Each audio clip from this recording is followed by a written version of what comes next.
Bueno, vamos allá, ¿no? Sí. Bos días, señoras e señores deputados.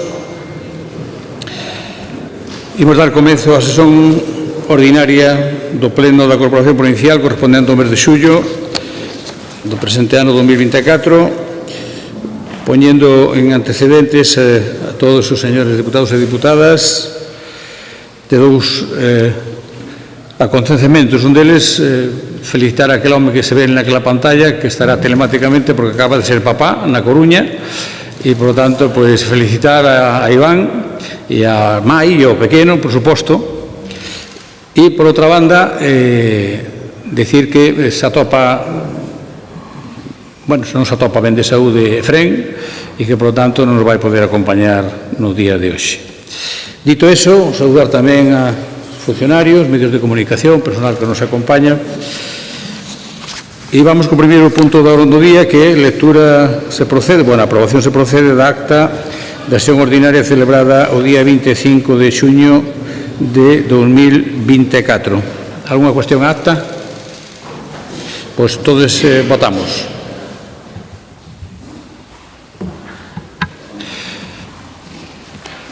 Don Iván, voto usted afirmativamente. Antes de nada, preguntarle si está en territorio nacional. ¿Está usted en territorio de España? Sí. Vale, muchas gracias. Bueno, pues entonces queda aprobada por unanimidade dos presentes. De todas maneras, aquí hai xente que non votou. No, aquí hai xente que non votou, porque están só emitidos. No.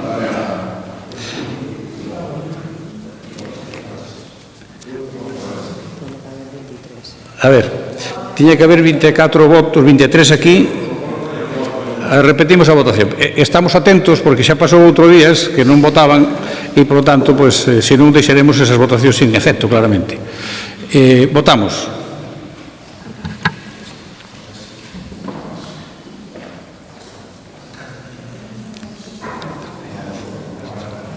Pero faltará el que va a tomar posesión, que a lo mejor no vota en este punto. Bueno, sí, falta Corujo, sí, falta Corujo que non pode votar neste punto. Moi ben, ahora sí está ben. Pois 22 votos emitidos, máis un voto telemático, 23 votos a favor para aprobar a acta por unanimidade dos presentes. Pasamos ao segundo punto da orde do día, que é tomo de posesión do señor deputado don Héctor Manuel Corujo González, por lo tanto, que pregolle que se aproxime aquí ao atril.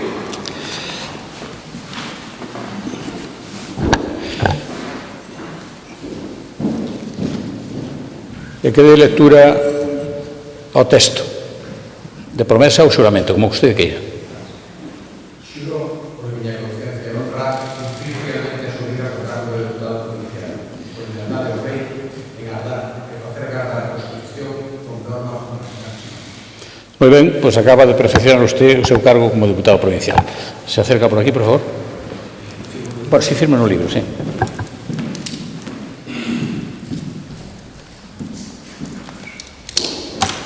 Gracias, por aquí.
Bueno, aplaudimos ya ao novo diputado.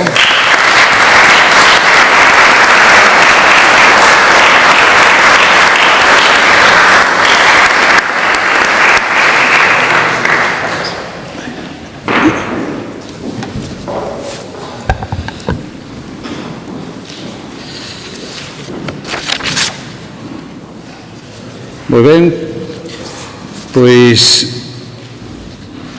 completada xa outra vez a Corporación Provincial con 25 membros, seguimos o orden do día do Pleno. Punto 3, que a aprobación se procede da adhesión do Concello de Sarria ao Tribunal Administrativo de Recursos Contractuais da Deputación de Lugo. Ditame da Comisión, por favor.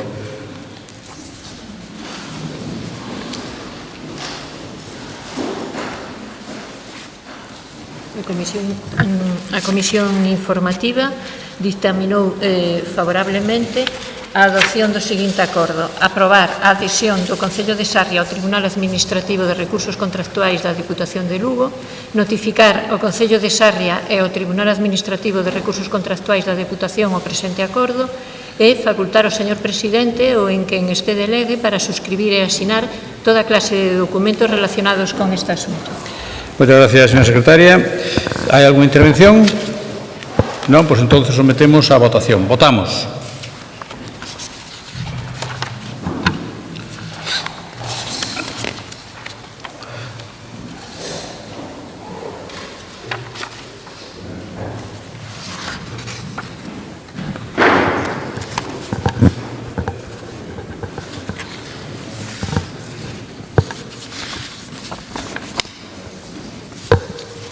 Votos emitidos 23, máis un voto telemático do señor don Iván. A favor 12, en contra non hai, abstencións 12. Hai un empate, temos que volver a repetir. Perdón, son abstencións, sí, por tanto queda aprobado xa, queda aprobado. Pasamos ao seguinte punto, que é o punto número 4, que a aprobación se procede das condicións de reducción do capital social da Mercantil Xestión do Solo de Galicia, Xestur S.A., coa devolución do capital da Deputación Provincial de Lugo. Ditame da Comisión. A Comisión Informativa ditaminou favorablemente a seguinte proposta: aprobar a saída da Deputación Provincial de Lugo do accionariado de Xestión do Solo de Galicia, Xestur S.A., nas condicións aprobadas polo seu Consello de Administración de data 14 de xuño de 2024. As condicións da saída do capital social serían as seguintes: accións a amortizar 418, valor nominal de cada acción 1.714,24 euros, valor total 716.553,98 euros, a forma de pagamento mediante transferencia bancaria á conta da Deputación. O segundo punto do acordo é que terá eficacia tanto no relativo á saída do accionariado da Sociedade de Xestión do Solo de Galicia, Xestur S.A., como no caso de que se produza unha escisión parcial desta sociedade e se constitúa unha nova sociedade. En todo caso, a sociedade que no seu caso se constitúa terá que abonar á Deputación Provincial de Lugo as cantidades referidas no punto anterior. E como terceiro punto do ditamen, trasladar o presente acordo ao Consello de Administración da Sociedade de Xestión do Solo de Galicia, Xestur S.A., aos efectos oportunos. Moitas gracias. Para expoñer o procedimento deste punto, ten a palabra a dona Pilar García Porto.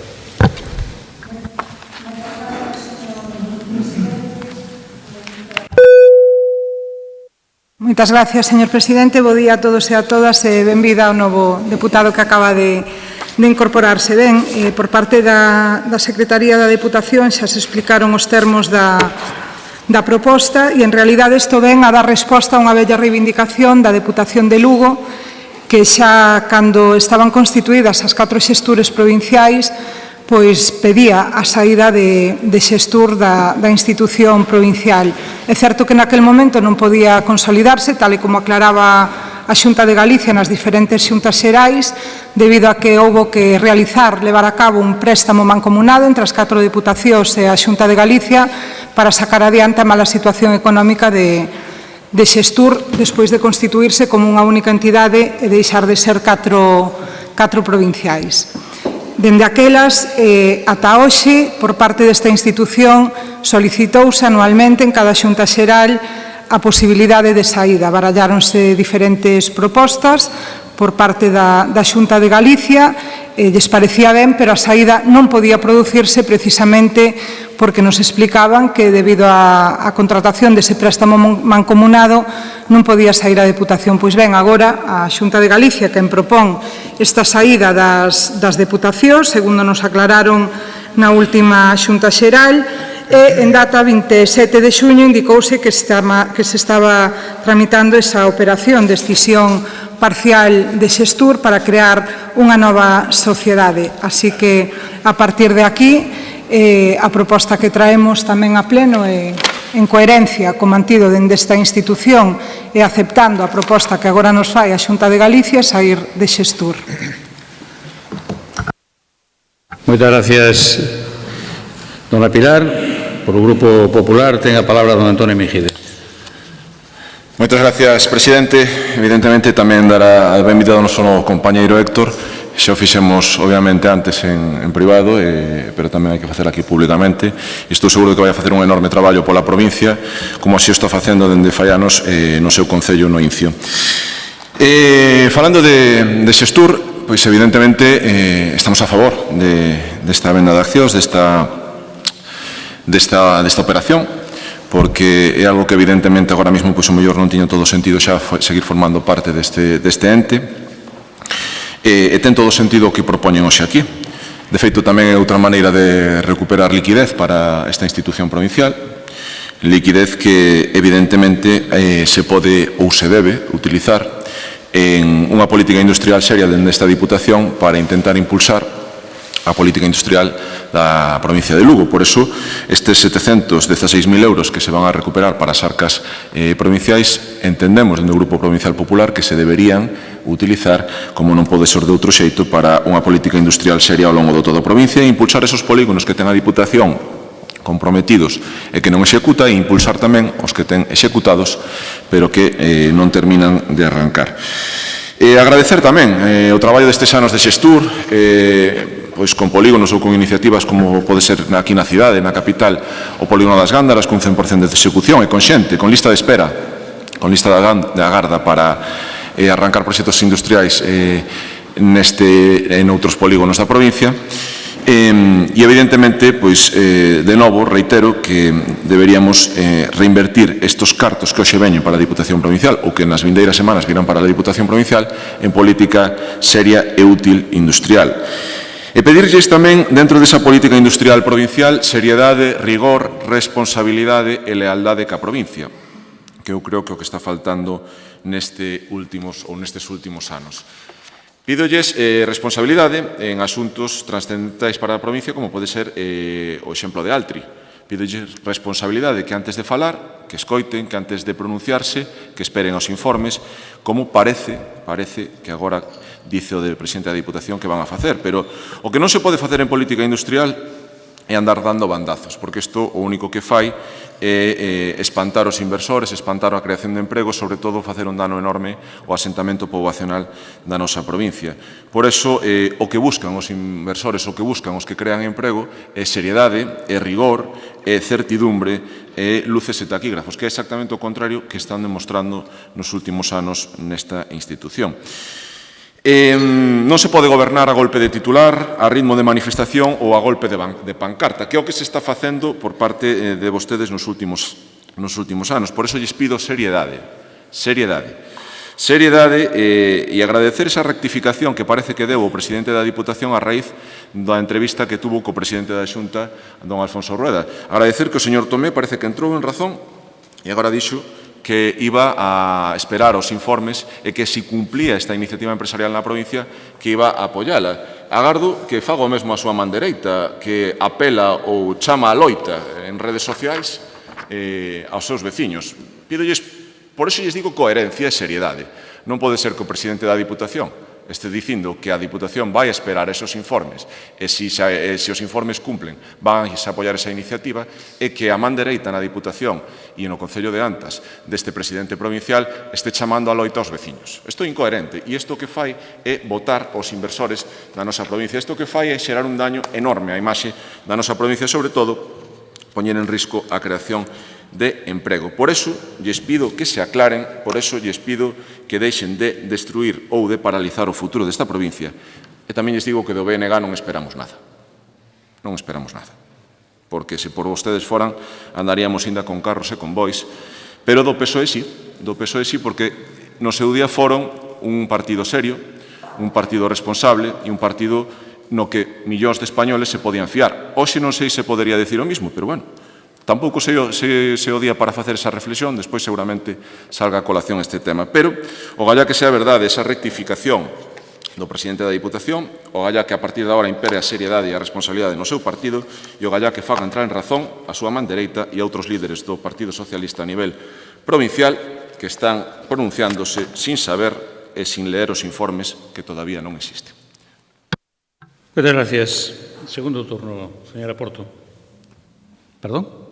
Non ten intervención. Non solicitaron intervención. Vale, moitas gracias, señor presidente. Pregúntome eu, señora Meijide, que ten que ver todo este speech que nos acaba de dedicar coa saída da Deputación de Lugo do accionariado de Xestur. Pregúntomo eu, porque eu hasta ahora neste pleno estábamos vendo que usted se gardaba para a última moción, para facer ese minuto de ouro, pero parece ser que hoxe ao mellor, polo motivo que sexa, ten prisa ou tal vez lle quere sacar certo protagonismo, compañeiro que se veu a incorporar hoxe, e vostede nestes primeiros minutos xa pretende ser o protagonista do pleno. Pero mire, se vostede fala de lealdade e coherencia, debería de ceñirse o obxecto de debate, que é a saída do accionariado de Xestur por parte da Deputación Provincial de Lugo. E se quere que falemos de política industrial con seriedade e rigor, podemos falar precisamente de Xestur e de como ano tras ano a Xunta de Galicia inxectaba millóns de euros para salvar a mala situación económica de Xestur e de como esta institución pedía sair ano tras ano de esa mala xestión económica que se estaba facendo. Podemos falar dos miles de hectáreas abandonadas en polígonos industriais por toda Galicia. Podemos falar de como Xestur tivo que regalar suelo que pagamos a precio de ouro os galegos e galegas precisamente para ocupalo con naves industriais. Señor Ameijide. E ceñíndome a este último punto que vostede se refería e por alusións. Eu sempre me sinto orgullosa cando os meus veciños ou calquera veciño ou veciña desta provincia defende o que considera os seus dereitos. Por iso me sinto orgullosa dos meus veciños de Antas, que non é o mesmo que o que vostede di que eu os incito á rebelión. Non é verdade. Síntome orgullosa de cada persoa que defende os seus dereitos con convicción.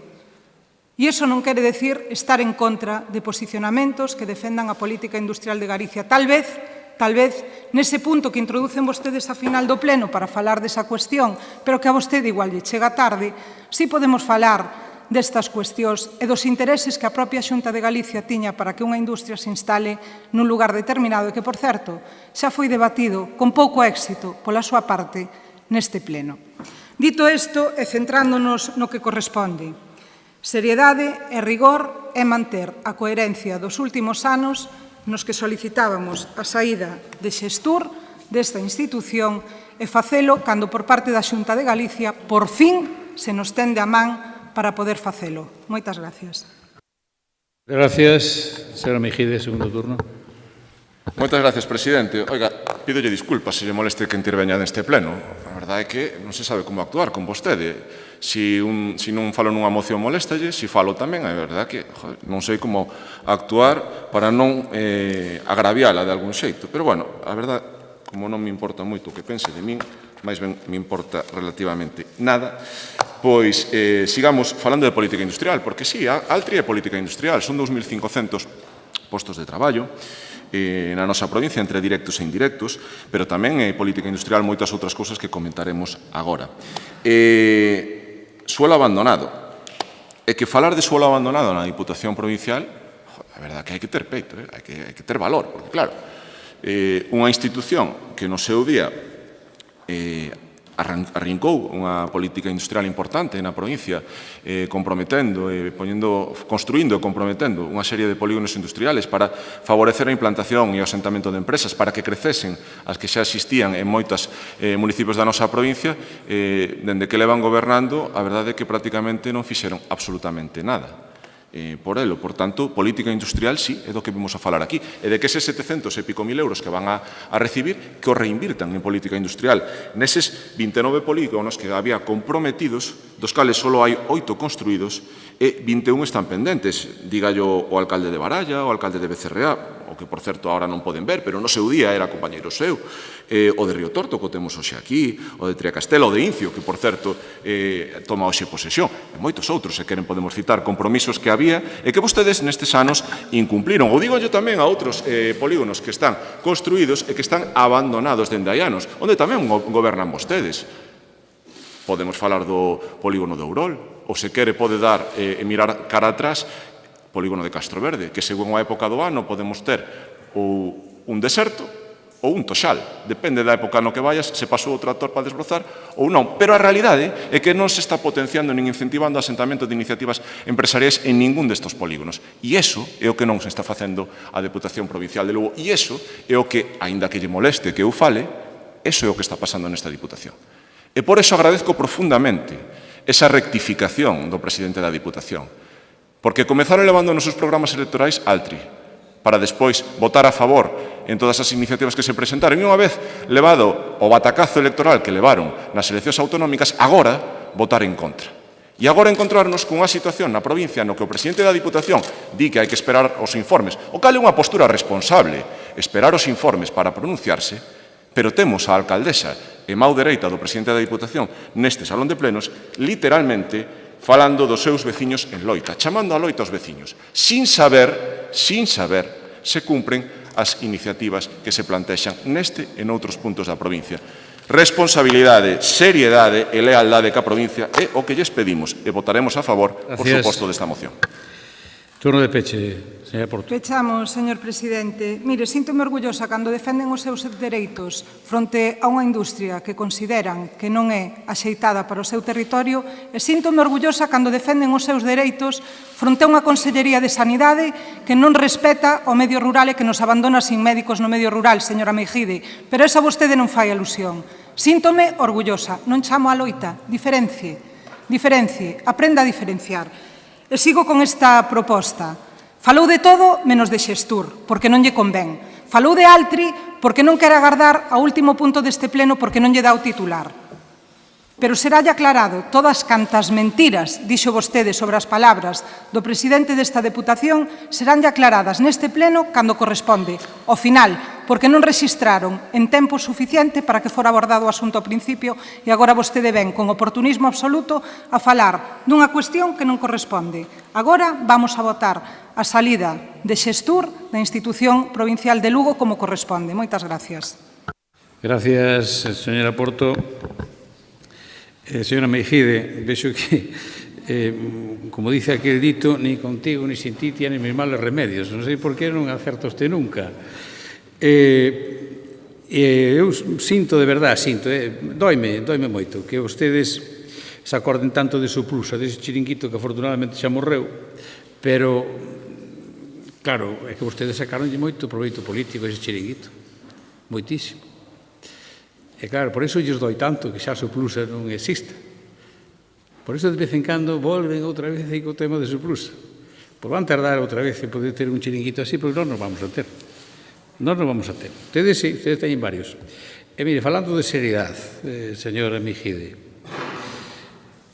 para ser serio, o primeiro que hai que facer en política é non mentir. E vostede non está dicindo a verdade. Porque en Altri mentiron na Mariña e mentiron cando presentaron o proxecto, porque nunca falaron do que se fala agora. E as medias mentiras, os engaños, ao final, que resultado dan, señora Meijide? Que resultado dan? E voulle dicir unha cousa, xa se lle contestará, como decía a señora Porto, esa mão esquerda ou mão dereita, como queira chamar, ou as dúas xuntas, eu non rectifiquei nada. Escoito usted as miñas palabras. Dixen o mesmo que dixen desde o principio. O que non están dicindo o mesmo son vostedes.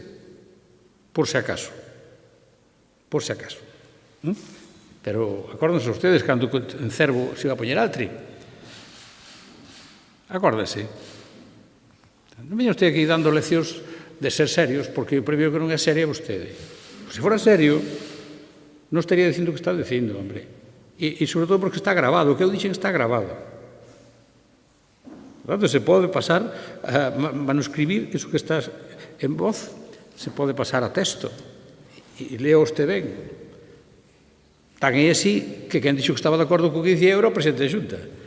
O dixo públicamente, tamén está grabado. O cual lle agradezco. Parece un poquinho máis serio do que estou escoitando. Así que, rematado o debate, sometemos a votación a aprobación das condicións de reducción de capital social da mercantil Xestur coa devolución do capital á Deputación Provincial de Lugo. Votamos.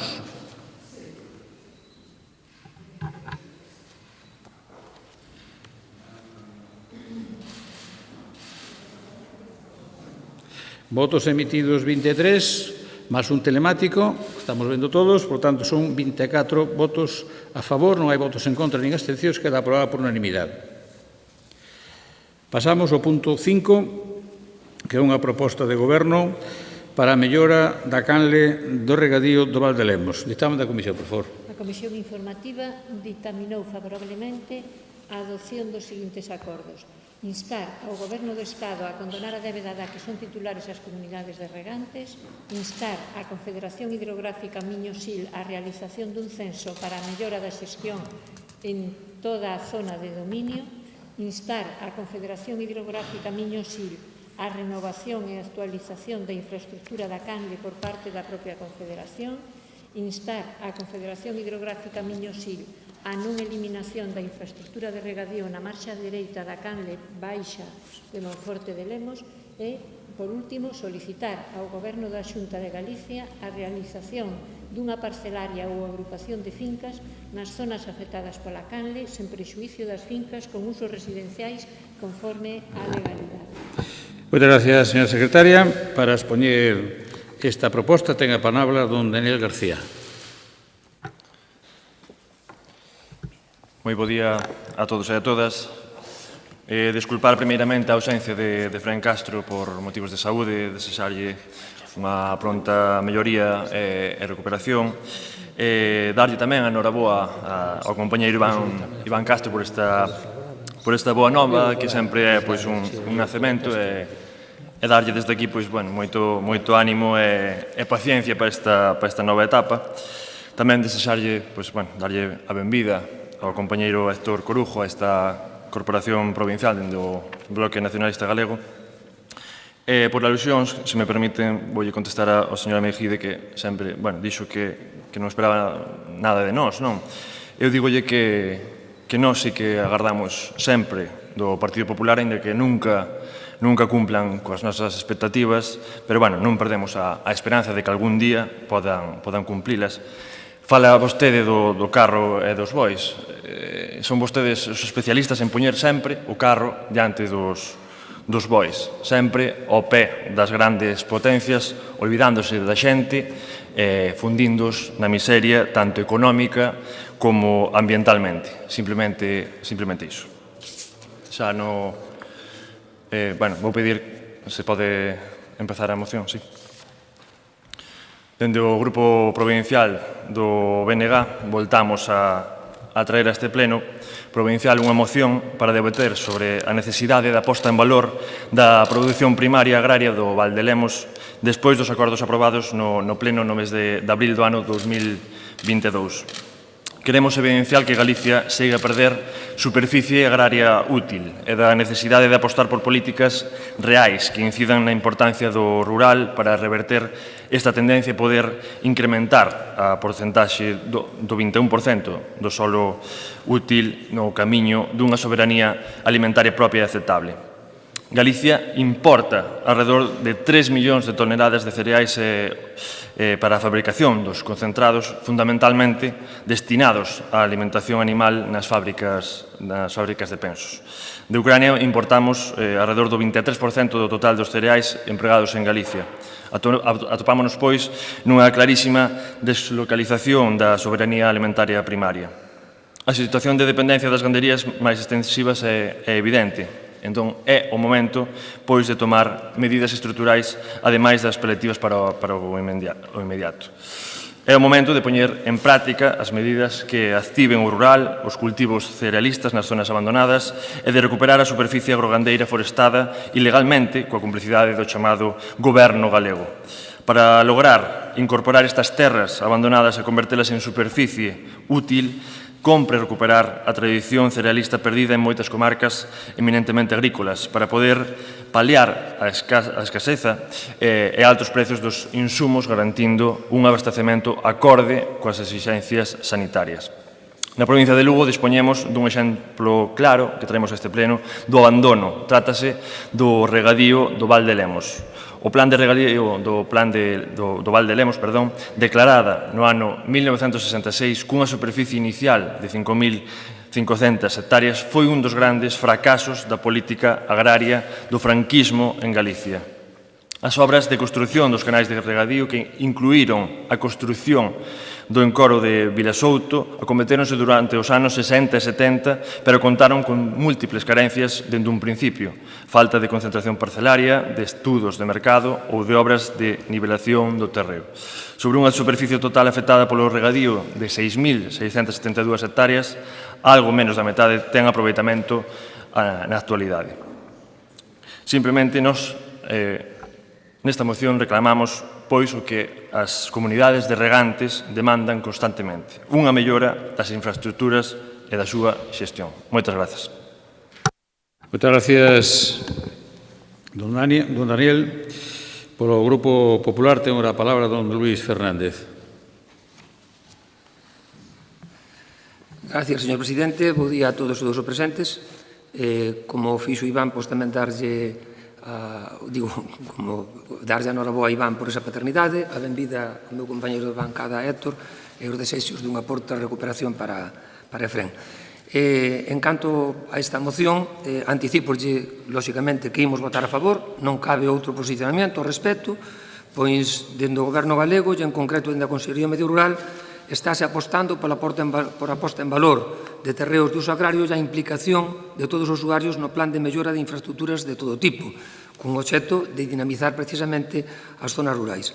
En abril de 2022, como nos comentaban agora, o BNG xa trouxo a este pleno provincial prácticamente a mesma proposta, pero naquel caso, todo o que hoxe nesta moción se pide ou se insta á Confederación Miñosil, como é lóxico, en 2022 se pedía á Consellería do Medio Rural, onde non ten competencias. Nesta proposta de hoxe, con toda lógica, se solicita a quen corresponde. O réxime xurídico dos regadíos galegos ven dado pola lei que os declarou de interese xeral, que é unha norma estatal, non autonómica. Galicia, ao respecto, non ten regulación. A regulación, para os máis antigos, como sucede no de Val de Lemos, ven dada por o que se chamaba Lei de Reforma e Desarrollo Agrario, texto que foi aprobado en 1973, que refunde unha normativa en materia de reforma de desenvolvemento agrario. O decreto correspondente declaraba de alto interese nacional a colonización da zona regable do Val de Lemos. Este proxecto contemplaba a posta en rega de preto de 5.000 hectáreas nos concellos de Bóveda, Monforte, Pantón e Sober, a partir de augas fluíntes do río Cabe e de augas reguladas do río Mao. A problemática é moi grande e diversa. Por un lado, descoñécese exactamente a superficie regable ou susceptible de rega, quen sexa exactamente os regantes e, por tanto, quen debe contribuir ao pago das amortizacións de infraestructura hidráulica, propiedade do Ministerio, neste caso, de Transición Ecolóxica.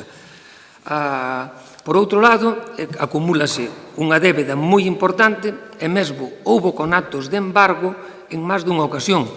No ano 1985 tamén se viu como se actualizaron as tarifas de 36 euros a 386 para as parcelas que empleaban o rego e de 16 a 147 para as que non. Outro problema engadido é que non se contou ata ese momento coa comunidade de regantes. Únicamente se contou no ano 2003. A infraestructura hidráulica nesta zona está en moitas partes absolutamente deteriorada ou en algún caso nin existe. E tamén o crecemento da propia cidade, Caquelinda, Monforte, que medrou urbanísticamente, abarcou terreos susceptibles de rega. É imprescindible a realización de obras de acondicionamento, mantenemento e mellora das canles de regadío de forma urxente, sendo a Confederación Hidrográfica a que ten competencias nesta materia. No caso deste tipo de regadíos preconstitucionales como é o de Valdelemos, onde non só se puxeron en rega as terras, senón se acometeron outros proxectos públicos como a concentración parcelaria, as terras teñen que responder ao pago de canos ou impostos á Confederación para a amortización desas subvencións que se recibiron no seu momento, de maneira que cabe incluso a expropiación das terras para afrontar os devanditos pagos. Isto non ocorre nos máis recentes. As regadíos que se fan hoxe en día non veñen desa lei anterior, pero ainda así é preciso un censo actualizado para poder levar a cabo a xestión dos cobros neste regadío. Os propietarios non satisfacen os pagos do canon establecido pola Administración, polo que a débeda da comunidade de regantes co Estado crece dunha forma exponencial, polo que é preciso dar unha solución ás tasas dunha forma urxente. E en canto a esa débeda que ten a comunidade de regantes co Estado, é preciso, como se decía, instar ao Goberno Central para que acometa as modificacións legislativas necesarias e que se condone esa deuda existente. En canto a decretar unha concentración parcelaria, non é un obxectivo práctico para os regantes, pois existen hoxe en día, desde a Consellería de Medio Rural, outro tipo de instrumentos de ordenación e recuperación de terra que xa se están levando a cabo que resultan moito máis áxiles e efectivos. Como? Perdón. Digo que hai outro tipo de instrumentos que resultan moitos máis áxiles e efectivos para pôr en produción eses terreos afectados polo regadío Valdelemos, como poden ser permutas de especial interese agrario ou polígonos agroforestais. Muchas gracias. Polo Grupo Socialista ten agora a palabra don Pablo Rivera. Moi bo día, señor presidente, señoras e señores deputados. En primeiro lugar, pois, como representante tamén da comarca de Sarria, pois, hoxe é un bo día, porque o meu compañeiro pois acaba de engrosar o censo de veciños de Paradela, co cal é unha boa noticia nun concello pequeno, e tamén, pois, inda que sea na bancada contraria, pois contamos con alcalde do Incio, con Héctor, que o que lle desexo, pois, o mellor para no seu desempeño como deputado provincial e co que sabe que teño unha relación correcta, que como creo como se debe de ser, respetuosa, como así é. Entrando na materia en cuestión, claro, o alcalde de Sober, neste caso deputado provincial, deu datos correctos, pero tamén hai unha parte moi importante de información que omitiu. Claro, e cando se omite información, corremos o risco de non dar unha información hacia os veciños ou hacia aqueles usuarios que nos poidan estar escoitando axeitada. Esta moción, efectivamente, se traía no ano 22 por parte do Bloque Nacionalista Galego e se trae como unha proposta de goberno. Se ven daquelas, se lle pedía a Consellería de Medio Rural é porque sí hai algunha competencia, bastantes competencias neste ámbito que poden desempeñar e demostra que neste caso o Partido Socialista tamén ten a capacidade, no caso de que, inda que sea a Confederación Hidrográfica Miño-Sil, pois de poder traer unha proposta desta altura. Eu creo que lles pode servir de exemplo a vostedes para apoiar algunha das mocións que a posteriori van aquí. É unha cuestión de altura de miras. Cando consideramos que unha moción ou unha proposta de goberno ten os mimbres suficientes como para ir a sair adiante, pois sexa quen lle haya que pedir o compromiso, pois nos vámola a defender e vámola a apoiar. Pero aquí hai un trasfondo moi interesante que creo que hai que contar, porque esta situación, e mantendo un pouco a liña argumental que dio a señora Meijide, que non a mantemos, é a coherencia, de ano 2022, hai que decir que ese regadío do Valdelemos é un exemplo do fracaso da política agraria da Xunta de Galicia ao longo da etapa do goberno, especialmente do señor Feijóo, unha política marcada por un certo desinterese e a falta de proxectos, entre eles este regadío do Val de Lemos, sobre explotación, sobre superficie cultivada. Hai datos do propio Instituto Galego de Estatística, onde di que as explotacións de bovino, as granxas, se reduciron do 2009, que había sobre 50.000, no 2019, 10 anos despois, en 32.000, o sea, unha reducción dun 33%. Iso demostra que, evidentemente, a política agraria de Feijóo pechou máis de 15.000 granxas de bovino. E iso é algo que está na estatística, son datos obxectivables e datos que demostran que o que veu para quedarse e emprender a legislatura do rural marchouse a non sei moi ben que facer en Madrid porque, como di algún bon compañeiro e amigo meu, pero compañeiro das súas filas, véselle un pouco desbordado o señor Feijóo. E pois hai que decir dúas cousas moi concretas tamén. Este desinterese é palpable e manifesto, porque no caso do Val de Lemos é un bo exemplo dos escasos froitos que deu a Galicia a cooperación entre o señor Feijóo e o señor Mariano Rajoy. Poden ver, si queren, na hemeroteca unha noticia do ano 2017 da Voz de Galicia, do 18 de maio concretamente, onde o Goberno do Estado, daquela presidido por o señor Mariano Rajoy, fai unha proposta para mellorar o regadío do Val de Lemos e frustrouse porque a Xunta presidida por o señor Alberto Núñez Feijóo dixo que non tiña crédito dispoñible. Eso se traduciría nun convenio ca Sociedade Mercantil Estatal de Infraestructuras Agrarias. Vale? Iso é o que sucedeu, e iso é o que fai o Partido Popular. Ese creo que é a mellor proba do compromiso da Xunta de Galicia co agro galego. En lugar de destinar os fondos á modernización do regadío de Lemos, pois fóronse para Valladolid. Supoño que estarían regando ali o futuro goberno entre Vox e o Partido Popular, en vez de defender os intereses dos agricultores galegos. É o que me leva a pensar, porque non chego a ningún outro tipo de conclusión. E claro que hai outros instrumentos, decía o alcalde de Sober, claro que hai outros instrumentos diferentes á parcelación. Pero por que non hai parcelación? Porque non se empezou en ningún momento. O Partido Popular non se atreve ca parcelación. Importanlle máis o voto que os veciños e cos usuarios, é evidente. Hai outros instrumentos, pero hai que poñelos en marcha, porque se un non nos pon en marcha, de que serve telos se non nos utilizan? De que serven as leis que fai a Xunta de Galicia nas que ten a competencia e despois atribui a competencia aos concellos? Pois así non vamos a ningún lado. Muchas gracias. Señor Rivera, don Daniel, segundo turno. Ben, como decía na primeira intervención, o deterioro das infraestructuras dos regadíos e un mantemento axeitado lévanos a unha moi baixa utilización do mesmo. Por un lado, as perdas de caudal das canles e o soleto dos sistemas de rego pois fan que os posibles regantes non vexan atractivo o pago das tasas, xa de por sí moi elevadas comparadas con outras zonas. Porén, na actualidade danse unha serie de oportunidades que fan que o Val de Lemos sexa unha área estratégica para a produción de materias primas para o sector gandeiro e incluso hortofrutícola.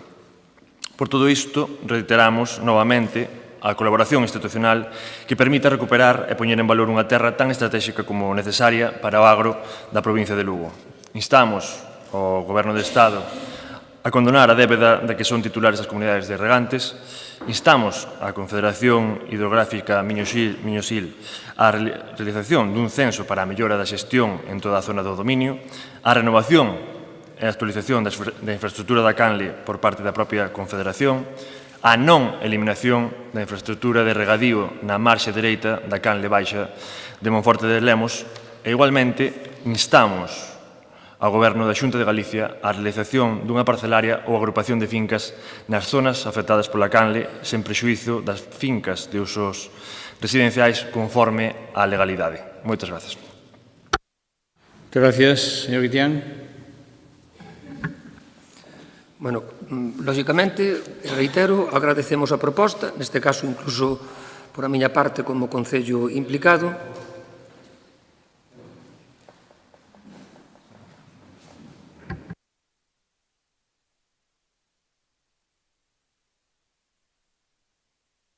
Sí. Digo que agradecemos a proposta, neste caso, principalmente como concello implicado como é de Sober, e como dixen, xa antes, imos apoiala en todos os termos. E gustaríanos que máis pronto que tarde o ministro Luís Planas se achegase á Terra de Lemos coa mesma información co que se achegou este pasado mes de xaneiro a Limia. É dicir, o titular dunha nota de prensa do Ministerio dicía: la modernización de regadíos es una prioridad del Gobierno para impulsar una agricultura sostenible y de futuro. É dicir, o ministro subrayou que as inversións en modernización de regadíos forman parte das prioridades do Goberno nesta nova legislatura, xa que o cambio climático exixe acelerar a transición hacia un modelo de produción agrícola máis sostible e que se caracterice por unha menor e máis eficiente consumo de auga e enerxía. Neste caso, o Goberno pon en valor o regadío da Limia cunha inversión absolutamente fantástica que nos gustaría que fora a mesma para aquí. Dice, o ministro preside en Ourense un acto de firma dunha adenda ao convenio de colaboración suscrito por a Sociedade Estatal de Infraestructuras Agrarias adscrito ao Ministerio e á Comunidade Xeral de Regantes da Nova Limia para que se invirte en 35 millóns de euros nun proxecto para a modernización integral da rede. O ministro recordou que o PERTE, o Proxecto Estratégico para a Reforma da Transformación Económica Agroalimentaria, contempla unha línea de axudas de máis de 200 millóns de euros para digitalizar o ciclo da auga. Por lo tanto, oxalá, máis pronto que tarde, vexamos unha inversión importante, similar á da Limia, para a modernización e posta en valor do regadío Valdelemos. Muchas gracias. Señor Rivera, segundo turno. Pois sí, moi brevemente. Si coincidimos que agradecemos que esta proposta a vai apoiar o Partido Popular, pero creo que convén aclarar algunhas cousas. Nese convenio que fai referencia, efectivamente estuvo Luís Planas firmando ese convenio na Limia, ca Comunidade de Regantes, pero tamén entre a Xunta de Galicia. Entón, claro, a Xunta de Galicia di vostede que non ten competencias, pero en Ourense entra. E volvo a preguntarlle o de sempre, se hai 5 concellos afectados por o regadío, que fai o Partido Popular en todo isto? Pois que faxa... Eu xa o fixo unha vez, gobernaba o Partido Popular, que decía que non existía crédito disponible.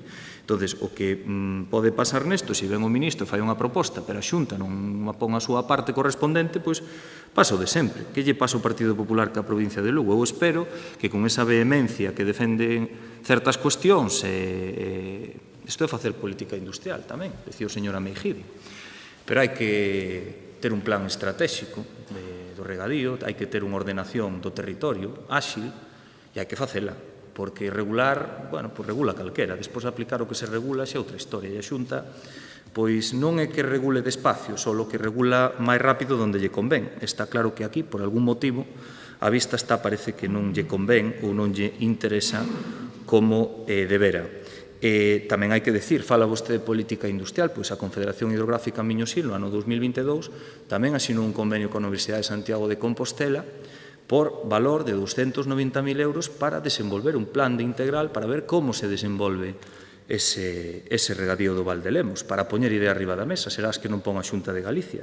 Pois a través dese convenio se fará un estudio pormenorizado e minucioso que dirá como hai que facer as cousas e que a primeira pedra para dar pasos importantes para a optimización desos recursos hídricos que tan son importantes na nosa provincia e que nos dentro do Goberno do Estado defendemos o aproveitamento sostible da auga. Sabemos todos que se trata dun regadío totalmente desactualizado, que hai que cambiar o sistema de regadío, funciona por asulagamento e realmente pois eso xa é algo que está totalmente desfasado, pero nos, a Confederación, pois neste caso, lle toca o Partido Socialista, precisamente un socialista que na dirixe, plantea a Universidade o desenvolvemento dun plan integral para a mellora dese regadío, dando pasos firmes, poñendo cousa arriba da mesa e non dicindo que frente á parcelación hai outras modalidades para regular eso. Claro, eso xa o sei, xa o sabemos todos, pero fágano, porque hai moitas parcelas aí e moitas hectáreas que se poden regularizar, que se poden facer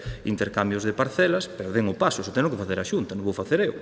Entonces, bueno, pois, nese sentido, a nosa proposta é clara, defender esa mellora, sexa quen sexa, estén que este no goberno. Moitas gracias. Moitas gracias. Turno de peche, don Daniel. Nada, simplemente agradecer o voto a favor do Partido Popular nesta moción e reiterar pois que debemos camiñar todos xuntos cara á soberanía alimentaria, tamén, neste caso, na produción primaria agraria. Moitas grazas. Moitas gracias. Sometemos a votación esta iniciativa, esta proposta. Votamos.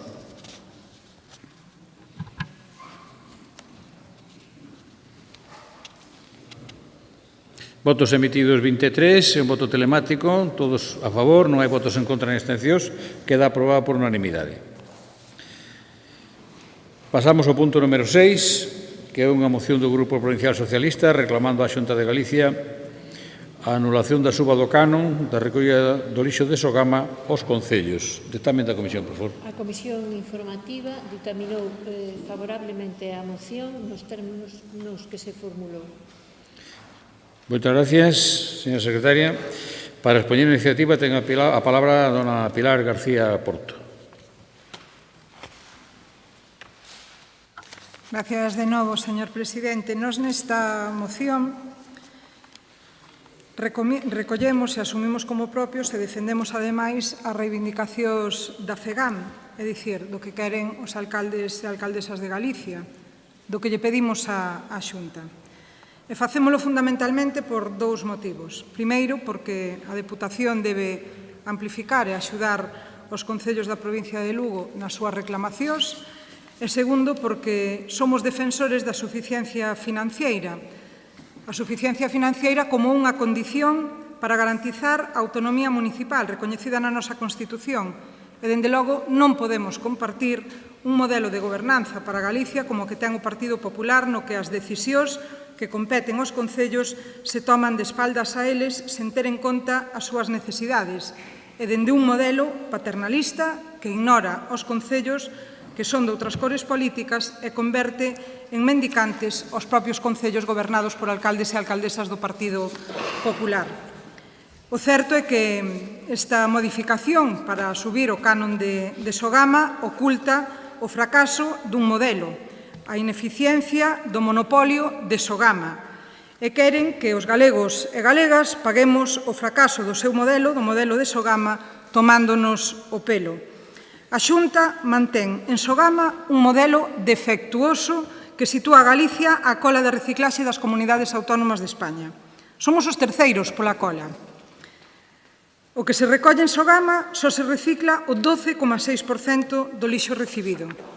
En algunhas cuestións, como pode ser o reciclado de envases, só se recicla o 11% dos envases lixeiros, mentras que noutras plantas, como poden ser Nostián ou Barbanza, se aproximan ao 50% e mesmo se chega case ao 60%.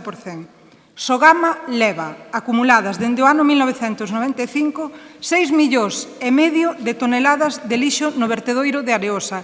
6,5 millóns de toneladas de lixo. Sogama xa non é unha planta de reciclaxe cun vertedoiro auxiliar.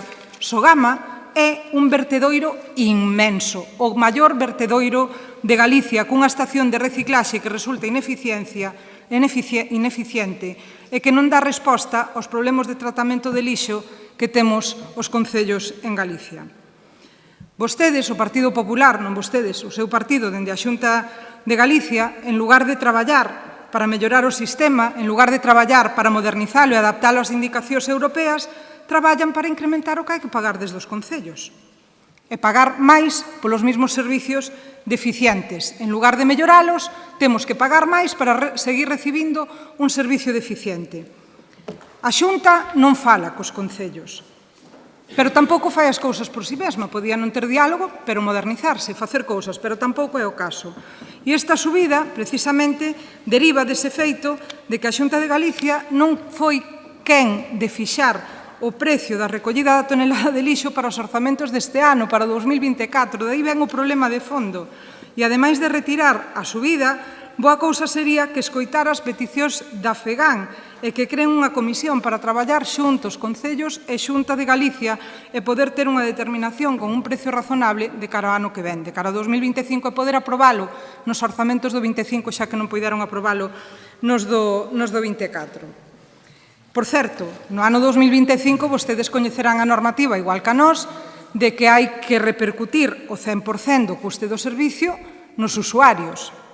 Non é unha boa noticia, pero é peor noticia se a Xunta de Galicia decide retirar a aportación que nos fai. Por certo, unha aportación irreal, porque este é un engaño a todos os galegos e galegas, pero singularmente aos concellos. Porque di que detraen 12 millóns de euros do Fondo de Cooperación Local. Xa detraeran, perdón, do Fondo de Cooperación Local 12 millóns de euros. Polo tanto, 12 millóns de euros menos para repartir entre os concellos de Galicia a través dese fondo. E que transfiren ao Fondo Ambiental. E deses 12 transferidos ao Fondo Ambiental, agora 9 van para pagar esa diferencia do custe do servizo do lixo. Polo tanto, non están compensando nada. O único que están facendo é sacándonos cartos a todos os concellos de Galicia, dicíndonos que nos dan algo que realmente non nos dan, quítanolo dun lado para poñérnolo no outro. E este é o motivo, esta reivindicación conxunta a través da FEGAN que nos trae a facerlles esta proposta cos puntos de acordo que se aprobaron na comisión neste pleno. Moitas gracias. Muchas gracias, señora Porto. Por o grupo do BNG ten a palabra don Daniel García. Ben, a postura do Bloque Nacionalista Galego a respecto do canon de recollida do lixo de Sogama é clara, limpa e transparente.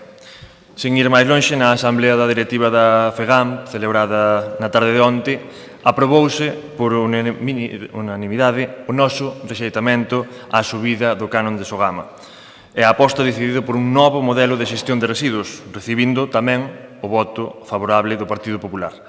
Agardemos que no día de hoxe os señores deputados, representando a provincia de Lugo, se atopen á altura e manifesten igualmente o apoio a esta moción, no mesmo sentido que a nosa. O imposto sobre o depósito de residuos en vertedoiros e a incineración de residuos articúlase como un tributo de carácter indirecto que recae sobre os residuos que se tratan mediante estas operacións de xestión. Configúrase como un imposto estatal aplicable en todo o Estado español, estando prevista a cesión do mesmo ás comunidades autónomas mediante a adopción dos correspondentes acordos nos marcos institucionais de cooperación en materia de financiamento autonómico establecido no ordenamento xurídico. Así mesmo, a cesión da recadación deste imposto pode permitir ás comunidades autónomas incrementar o financiamento destinado a medidas de mellora de xestión de residuos que reforcen as opcións prioritarias fronte ás menos hostibles. A través da Lei 36/2022 materializouse a cesión do referido imposto sobre o depósito de residuos en vertedoiros á incineración de residuos. Como consecuencia, na Galiza tense previsto ingresar en 2024 algo máis de 12 millóns de euros. A porcentaxe de participación do Fondo de Cooperación Local na recadación líquida quedou establecida no 2,32% para o exercicio de 2024, sumando un total de 152.278.957 euros. Galiza detraeu desta participación dos concellos galegos, entre outros, 12,1 millóns de euros para a creación do Fondo Ambiental, que supostamente é a achega que realiza a Xunta de Galicia para minorar o canon por incineración e vertedoiro. Como decía a compañera Pilar, a realidade é que esta achega é realizada polos propios concellos ao ser detraída do seu sistema de financiamento. Non sei a quen intentan enganar. O pasado 22 de xullo, a Consellería de Medio Ambiente publicou no DOGA a resolución pola que se fai público o importe do canon unitario de tratamento por tonelada de residuos domésticos que deberá aplicar a Sociedade Galega de Medio Ambiente, SOGAMA, para este 2024. O canon unitario medio para o 2024 resultante establécese en 78 euros, aplicando as facturas correspondentes aos servicios prestados entre os meses de xullo e decembro de 2024 un canon de 88,05 euros tras a publicación desta resolución. A proposta da suba do canon de Sogama é, polo tanto, unha decisión arbitraria, contradictoria e de dudosa legalidade. Resulta paradóxico que, sendo o goberno do PP que no seu día o que preveu coa creación de Sogama unha xerarquización nas opcións de tratamento dos residuos, que preferiu optar pola incineración con recuperación de enerxía e non incluindo o tratamento da compostaxe, sexa agora o que se beneficie dos ingresos do imposto que penaliza esta opción. Moitas grazas. Moitas gracias, don Daniel. Señora Mejide, o seu turno. Moitas gracias, presidente. Señora Porto, se non lle parece mal, vou intervir eu. Non creo que se sinta agraviada. Se lle molesta ou calquera cousa, dígamo que non hai ningún problema, podemos cambiar tamén. Pero se non, vou intervir eu. Miren, estamos demostrando neste pleno que cando presentan cousas serias, útiles, responsables e coherentes, votamos a favor. Votamos a favor agora desa idea de Xestur, votamos a favor de outras mocións neste pleno, pero que mocións como a de agora son unha manipulación. E, evidentemente, tampouco podemos entrar en todas as manipulacións súas. Estamos totalmente de acordo en que a ningún nos gusta a suba do canon de Sogama, evidentemente, a ningún de nós.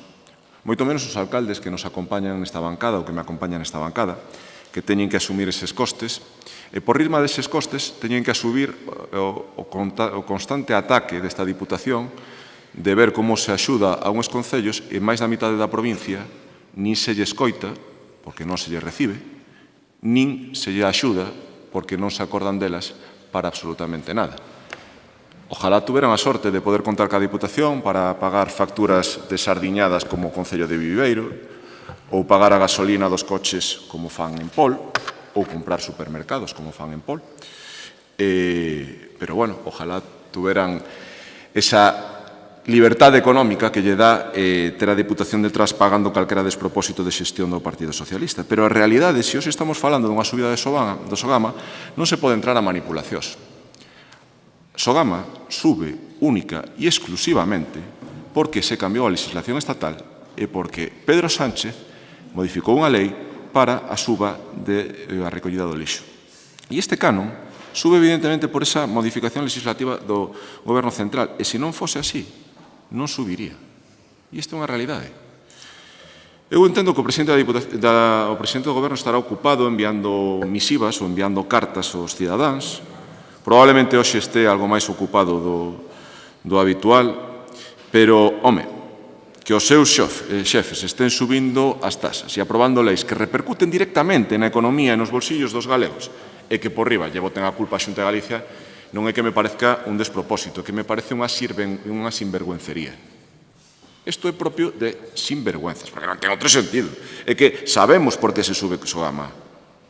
Pero, oigan, isto é moito máis sinxelo, Se vostedes queren que non suma Sogama, chamen a Madrid, chamen a Moncloa. O mellor hoxe non lle escolle. Non sei se terminou de declarar ou non, non sei se terminaría ou non, pero se non lle escolle hoxe, unha vez termine de declarar dos contratos amañados da muller e tal, dígalle que asuma, que anule a suba do canon do lixo. Dígallo, porque foi el quen ordenou esa suba e quen ordena tamén repercutir esa suba aos cidadáns. Os tíos de Madrid estamos pagando entre todos os españois e concretamente entre os galegos. E o único que fai Galicia é cumplir a lei. O único que está facendo Sogama, neste caso, é cumplir a lei. Pero poden ir a Madrid, repítolles. Oigan, vayan a Madrid. E se ven que non lle escolle, vayan hasta ali. E desplácense físicamente. Se queren, eu levos. Ofréceme hasta acompañalos. E se non queren ir conmigo, non hai problema. Collémolles un billete de bus, un de avión. De tren non, porque aquí non temos, pero de bus ou de avión non hai ningún problema. Levámoslo ao aeroporto tamén se queren. E pidan onde se pode arranxar isto directamente, que é Moncloa. Igual que se arranxan outros tipos de contratos polos que hoxe está declarando o seu presidente. Miren, no primeiro párrafo xa empezan mentindo, falando de competencias que non deberían ser dos concellos. Oiga, pero leanse a lei de bases de réximen local. Pero logo de quen é competencia a recollida de residuos urbanos para decir o que dicen nesta moción. Máis que dos concellos. Ou, no seu caso, de outras administracións, como a Diputación Provincial, en caso de que non se fagan cargos concellos. Pero miren, claro que non queremos que se suba, claro que non estamos a favor desa suba, por suposto que non, pero hai que poñer o punto sobre as is. Por que se sube? Porque Pedro Sánchez modificou unha lei que obriga a subida. E ainda así é o canon máis barato de España no seu modelo e o máis barato de Galicia, pero que se non queren poden ir a Nostián ou poden ir ao Barbanza a 120 euros ou a 150 euros. Máis do doble. Se queren, vayan ali. Si non hai ningún tipo de problema. E a Xunta, a pesar de todo, sigue cooperando, sigue incrementando as partidas para axudar, a pesar de que é unha competencia municipal e que é unha competencia que tamén pode colaborar a Deputación Provincial de Lugo, que, por certo, non o fai. Por tanto, aquí leccións ningunha. A favor, por suposto que non estamos a favor desa suba. Por suposto que nos gustaría paralizar esa suba. Pero, oiga, eso está na Moncloa. Cando termine de declarar o señor presidente, pode paralizala no momento que el queira. Moi ben, señora Mejide, foi un generoso co tempo, pero xa había acabado. Facía un ratiño. Pero para que acabara esa historia, o que non somos nos responsables e da mala gestión de Sogama. Diso non somos responsables. Iso non está na lei de base de régimen local. Unha cousa é recollido, outra cousa é o tratamento. Señora Porto, segundo turno. Falo, señor Ameijide, de manipulación. Madre mía, vostede escoitouse, señor Ameijide. É que é terrible. Cando toca falar de xestur, vostede fala dunha macrocelulosa. Cando toca falar de Sogama, primeiro introduce cos concellos do Partido Socialista na provincia e acaba falando da Moncloa. É que é tremendo. Pero claro, realmente, tal e como lle acaba de decir o presidente, vostede do que non fala é do que non lle convén. É dicir, da mala xestión e do mal servizo que presta Sogama. Do seu monopolio en Sogama, do monopolio do Partido Popular, dende a Xunta de Galicia, señor Ameijide. E ademais, terxiversa completamente e intencionadamente a legislación, porque a lei a que vostede se refire deixa claro que este imposto xorde coa intención de estimular a modernización do tratamento de lixo, que é o que ten que facer Sogama, modernizala, e que se graven as opcións menos convintes. Dende logo non é o que está facendo a Xunta. Estános gravando a todos e vendéndonos unha esmola. E vendéndonos unha esmola mentras nos quita fondos para facer outro tipo de inversións. Señora Ameijide, este imposto é un mecanismo clave para avanzar en economía circular que nin Sogama, nin a Xunta de Galicia souperon nin están utilizando axeitadamente. Polo tanto, deixe de mirar alá tan alto a Moncloa, que lle queda moito percorrido, non teña vostede presa por chegar alá, que o camiño é difícil. E o que lle teño que dicir é que a Xunta de Galicia e o que deberían de exixirlle vostedes é que deixe de calar, que deixe de ocultar, pensando que os alcaldes, os do Partido Socialista, os do Partido Popular, os do BNG, os independientes, que os alcaldes e alcaldesas somos parvos, porque non somos.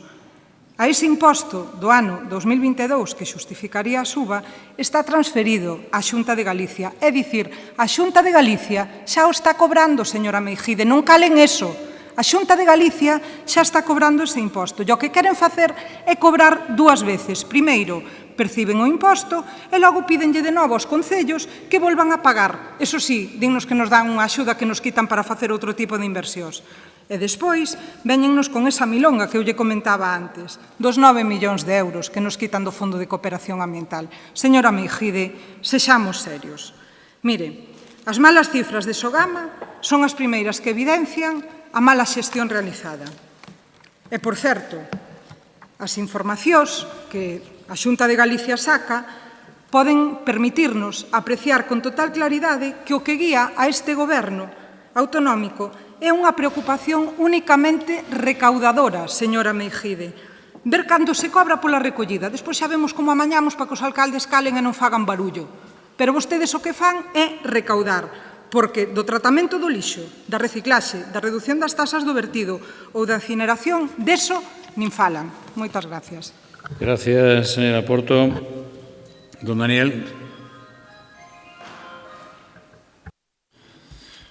Ben, nos, por todo indicado anteriormente na nosa primeira intervención, anticipamos o sentido favorable de voto a esta moción. Detrás de toda esta cortina de fume e campaña de maquillaxe, agóchase a verdadeira razón e motivación, que non é outra que o furado das contas de Sogama, debido á súa mala xestión e á aposta por un modelo centralizado, obsoleto, custoso e contaminante. Un furado nada máis e nada menos que de 22 millóns de euros en 2023. Mentras tanto, a Xunta do Partido Popular está anunciando que o recibo do lixo seguirá subindo. No novo plan de xestión de residuos municipais de Galicia de 2023-2030 que pretenden aprobar non hai ningún cambio de fondo, só medidas cosméticas. Aínda estamos agardando que respondan as alegacións do BNG. O modelo de Sogama, como dixen anteriormente, é obsoleto, centralizado e antiecolóxico, como demostra o feito de que Galicia se sitúe á cola en reciclaxe, lonxe aínda dos criterios que marca Europa, pois a porcentaxe de reciclaxe en Sogama no ano 2020 foi do 21%, cando a Unión Europea marcaba casi o 50%. Somos a segunda peor comunidade do Estado en cifras de reciclaxe, xa que o propio plan da Xunta, prorrogada ata o 2022, establecía a necesidade de tratar mediante compostaxe 245.000 toneladas, cando a cifra oficial en 2022 apunta a que só se chegou ás 3.000. De 245.000 a 3.000. Dende o BNG seguiremos defendendo un acordo de país para avanzar cara a un novo modelo de xestión dos residuos baseados na prevención, na separación, na reutilización e na reciclaxe. A Xunta de Galicia debe asumir que é preciso un cambio de modelo e colaborar cos concellos na súa implantación. Moitas grazas. Muchas gracias, don Daniel. Turno ahora para o señor Mejide. Moitas gracias, presidente. Efectivamente, para respostarlle ao compañeiro do BNG, o Plan de Xestión de Residuos aprobouse onte, precisamente, e vai nesas mesmas liñas que vostede acaba de ler, apostando pola reutilización, polo reciclaxe, evidentemente, polo que marca Europa dende fai anos e unha tendencia que é xeralizada a nivel internacional, non só do BNG, que non descubriron a pólvora. Señora Porto, como non vou a falar de Moncloa? Pero como non vamos a falar de Moncloa? Falamos de Moncloa porque é precisamente onde se modificou ou quen ordenou modificar a lei que hoxe estamos debatendo aquí, que é unha suba de impostos que temos que pagar todos os galegos e todos os cidadáns de España. É onde se toman as decisións, en Moncloa. As decisións que nos suben os impostos e é onde se toman as decisións dos contratos da muller do presidente. O mellor se pasase menos tempo amañando contratos para a muller, non tiña que estar subindo impostos aos españois. Pero vostedes están hoxe orgullosos, de verdade, hoxe están para sacar peito e para desculpar a un señor que está na Moncloa declarando por os contratos da súa muller. Pero de verdade hoxe teñen a desfachatez de defender eso. Miren, hai 313 concellos en Galicia, dos cales 295 ou 94% están en Sogama. Se un modelo fracasado, non entendo, porque non se van a outras alternativas. Vostedes, que moitos de vostedes son alcaldes, teñen outras opcións. Nostián, Barbanza, 120, 150 euros, e outros que se poden crear, sin problema ningún. Se creen que un modelo fracasado, poden coller outra opción, pero a realidade é que o modelo de Sogama é o máis barato e o mellor de Galicia. Por moi fracasado que vostedes queran decir que está. Si non, aquí non naide está por obligación. É máis, ofrézolles incluso outra opción, cumplan as súas competencias. Se algún concello non está de acordo con asumir a xestión de residuos, non pasa nada, aplican a Lei de Bases de Réxime Local. E se un concello de menos de 5.000 habitantes, saberán que, de acordo co artigo 36.c, a Diputación Provincial asumirá a prestación dos servicios de tratamento de residuos nos municipios de menos de 5.000 habitantes. Oigan, o que teña un concello de menos de 5.000 habitantes considera que Sogama non funciona ben e que el non quere asumir o servicio, pásenlo a Diputación. Para eso está a Lei de Bases de Réxime Local. Se teñen opcións, pero saben que a mellor opción, neste caso, é Sogama. A ningún de nós nos gusta esa subida. A nós non nos gusta, por eso nos imos a abster nesa moción. Pero, por desgracia, o señor que está en Madrid, hoxe declarando polos amaños da muller, hoxe, ese foi o que nos subiu o recibo. Por eso non vamos a entrar a esta tampa desta moción. Gracias. Turno de peche, señora Porto. Vexo un pouquiño despistado nos debates hoxe, señora Mejide, para facer puntos fora da Deputación sobralle tempo, a mí non teña presa. Mire, o certo é que quen se xuntou para tomar decisións que vostede di que se tomaron na Moncloa e quen fixo o amaño para poñer ese precio a tonelada do lixo foi o Partido Popular, presidindo a Xunta de Galicia e a dirección de Sogama, que se reuniron e que decidiron subilo. Por certo, o acordo que chegaron a Xunta e Sogama, acordo porque non somos máis dignos, non falamos de amaños, falamos de acordos, señora Mejide, é subir un tercio, é dicir, o 33,3%, unha animalada, e pasalo de 66 a 88 euros. Vostedes son eses que sempre suben os impostos cando lle están contando a xente que os baixan. Ainda me acordo o cartelito de non masiva de Rajoy, estábanolo subindo por detrás. E o mismo están facendo hoxe en Galicia, pero xa lle digo que non llemos a comulgar con isto e vamos a estar radicalmente en contra desta suba injusta para os concellos e para os veciños. Moitas gracias. Moitas gracias, señora Porto. De verdade, señora Mejide, vostede a veces dice que un día díxeme que tiña unha enfermedade que por eso se poñía como se pon, pero non é verdade. Vostede ponse rojo cando minte. E mentiu antes dicindo que, bueno, Lugo non temos tren. Afortunadamente Lugo vai ter tren, porque se estuéramos como estaban vostedes, ni no había, ni no iba a haber. E agora sí. Se non sei ni como se atreven a falar desas cousas, de verdade. Porque vostedes non hai que olvidar que non hai que non fixeran nada, que paralizaron todo o que había. Vaya diferencia. E logo, se vostede colle o DOGA do día 23 deste mes, eu non penso que o DOGA do 23 deste mes diga que esa decisión de subir a Sogama se tomou na Moncloa. Lea esa resolución da Consellería. Día 23, DOGA do 23. Como dices esas tonterías, señora Mejide? Se quen se reuniu para subilas foi a Xunta de Sogama. E ali creo que non había ningún representante da Moncloa. Quen xestiona Sogama non é Moncloa. Mas que ustedes queren trasladar a súa incompetencia, o desastre, que é un desastre. Sí, dalle igual, xa sei que é un desastre, pero claro, ustedes acaban de subir nada máis e nada máis con 33%, dos 66 a 88 euros máis IVA, con lo cal se poñen en 94 ou 95, en torno a 96 euros. Fíxese vostede que golpe acaban de dar a todos os concellos e a todos os galegos. E logo, claro, usted interesa lle dicir que é Moncloa, pero non lle interesa dicir para nada que as transposicións das directivas europeas as fan os gobernos nacionales, pero son transposicións de directivas europeas. E a Xunta nadie lle proíbe, igual que dá diñeiro para outras cousas, poñer diñeiro en Sogama, xa non hai que subir. Quen o impide? Por tanto, de verdad, en relación co que está dicindo agora, porque, bueno, polo menos debía poñer a palabra presunta, non a puxo en ningún momento, non? Eu creo que se vai a ter que poñer colorado pronto, porque Europa se vai a encargar de tirar toda esta parafernalia judicial do PP. Xa o fixo co señor Castejón, cando Suiza lle dixo, mire, isto aquí en Suiza non lle é ningún acto de golpe de Estado. O dice Suiza, o señor Castejón. Xa veremos o que dicen agora as outras consultas que están a nivel europeo. Non se preocupe, iso caerá. E a ver se ustedes ten o honor de poñerse aquí cara a cara sen poñerse colorado e dicindo pedindo disculpas. Porque todo isto é un montaje que nunca se deu na democracia. Se saltan a lei, buscan os tempos para que os recursos non prosperen, é unha indefensión manifiesta, orquestada polo Partido Popular e seus allegados. Iso é así, señora Mejide, guste ou non lle guste. Iso é así. Así que eu estou convencido, seguro, de que vostede non vai tardar moito tempo en ter que pedir disculpas. Non o fará, por suposto. Botará outra valor fora.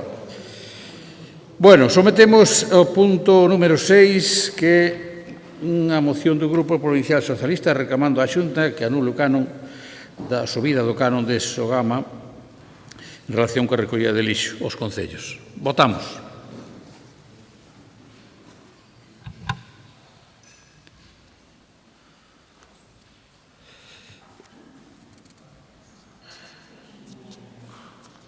Votos emitidos 23, a favor 12, 11 presenciales e un telemático, en contra non hai, abstencións 12, queda, por lo tanto, aprobada esta proposta. Pasamos ao punto número 7, que é outra moción do Grupo Provincial Socialista reclamando á Xunta de Galicia un plan integral de atención sociosanitaria para maiores e persoas dependentes. Dictamen da Comisión, por favor. A Comisión Informativa ditaminou favorablemente a moción presentada nos mesmos términos nos que foi presentada. Moitas gracias, señora secretaria. Para expoñer a iniciativa ten a palabra don Pablo Rivera. Bueno, moi ben, moitas grazas. Creo que terían ocasión de poder profundizar na moción, co cal, bueno, pois vou aproveitar para apelar xa máis dende un punto de vista, si queren, persoal, a súa condescendencia nesta moción, a sumarse ao que ven sendo unha emenda á totalidade da fallida política social do Partido Popular durante os últimos 15 anos. Un fracaso que se pon de manifesto en varios ámbitos, en varios eidos. No eido residencial, por suposto, tivemos unha traxedia como a da pandemia e parece que non non aprendemos moito, porque se ben se creou unha comisión a toda presa no propio Parlamento, e o propio Feijóo defendeu para manifestar o seu convencemento de que o modelo residencial de pequenas residencias, como o da Deputación, era o futuro, pois nada máis que chega a rueda e aproba ou expón ao público un decreto recentemente, o que esta Deputación presentou alegacións, as pertinentes alegacións, donde, sorpresa, pois, como fai cos concellos, carga o servicio de atención residencial para residencias pequenas, obrigándolles a ter maior ratio de enfermeiros ou enfermeiras ou de dúes, ahora mesmo, non? Claro, isto, como sempre, beneficia os mesmos, beneficia as grandes empresas privadas, os grandes lobbies, que xa por lei teñen a obrigatoriedade de asumir esos ratios de personal nas residencias. E, polo tanto, pois, do que se dixo non se fixo nada. Seguimos pois cun servicio de atención residencial deficitario, con valoracións de dependentes de máis de 2 anos de retraso, en definitiva, pois, unhas ratios que poñen a comunidade autónoma de Galicia nunha situación verdadeiramente complicada no eido da atención sociosanitaria. É certo que isto se estende moito máis aló, ten ramificacións, e eu digo porque o coñecerán perfectamente nos seus concellos, o problema que hai co servicio de atención á dependencia, que basicamente está pivotado en 2 problemas. Por un lado, a falta de personal, que é algo que creo que a Xunta de Galicia ten que fomentar, un emprego fundamentalmente feminino, que é totalmente escaso, que tamén afecta o servicio de atención residencial, e, dende logo, pois, sobre todo na financiación, porque, como fai sempre, hai unha lei de dependencia, pero a Xunta en Galicia asume o 35,8%, os usuarios o 22,5% e o Estado o 41,75%.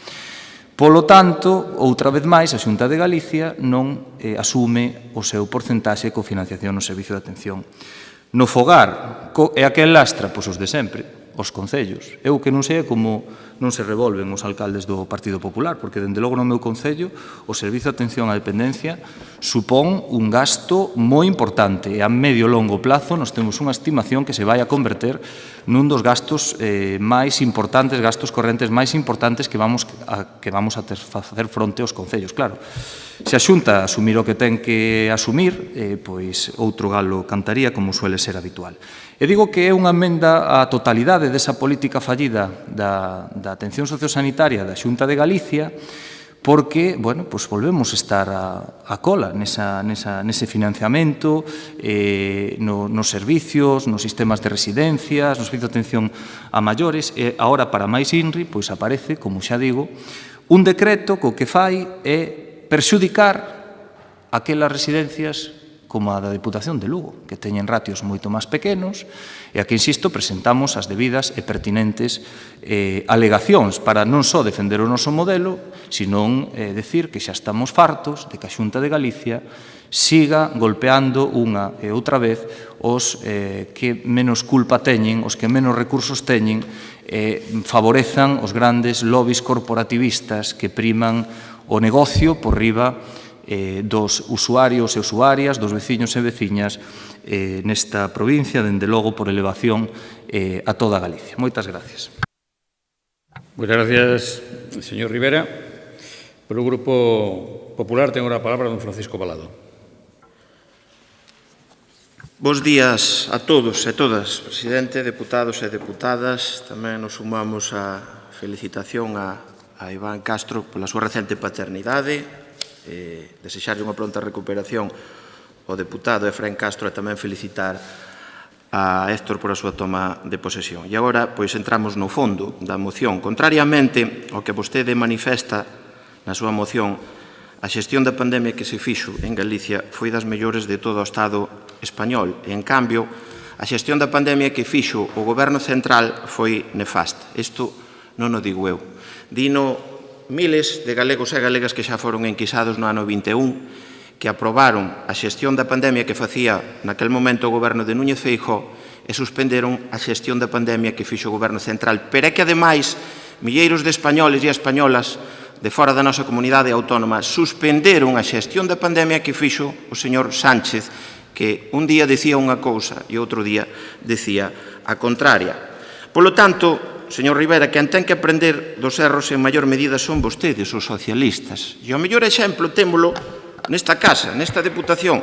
Todos lembramos o tempo que tardaron nesta casa en comprar mascarillas e material preventivo para axudar aos concellos dende que aquel 14 de marzo do ano 2020 se decretou o estado de alarma para a xestión da crise sanitaria. A maioría dos que estamos aquí éramos tamén alcaldes e alcaldesas no ano 2020. E miren, cando a Xunta de Galicia xa nos levaba feito aos concellos 2 e 3 entregas de material preventivo, mascarillas e demais, chegaron vostedes coa primeira, gracias á presión deste grupo, ás peticións que fixemos, ás críticas que fixemos nalgúns plenos que eran telemáticos. Esa foi a realidade. Polo tanto, señor Rivera, non sei nin de que se ven felicitar aquí, nin sei que é o que ven a criticar, porque, sinceramente, eu creo que vostedes teñen moito que aprender.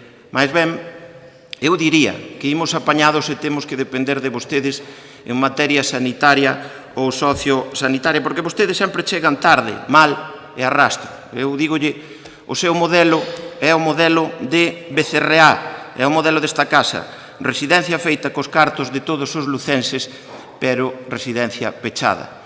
Dende logo, a Xunta de Galicia nunca votaría os meses que vota BCRA para poñer en marcha, que vota a Deputación para poñer en marcha unha residencia. O certo é que, miren, en Galicia, o impacto da pandemia nas residencias foi moi inferior á media estatal. Non o digo eu, dino vostedes a través do Instituto Nacional de Estadística.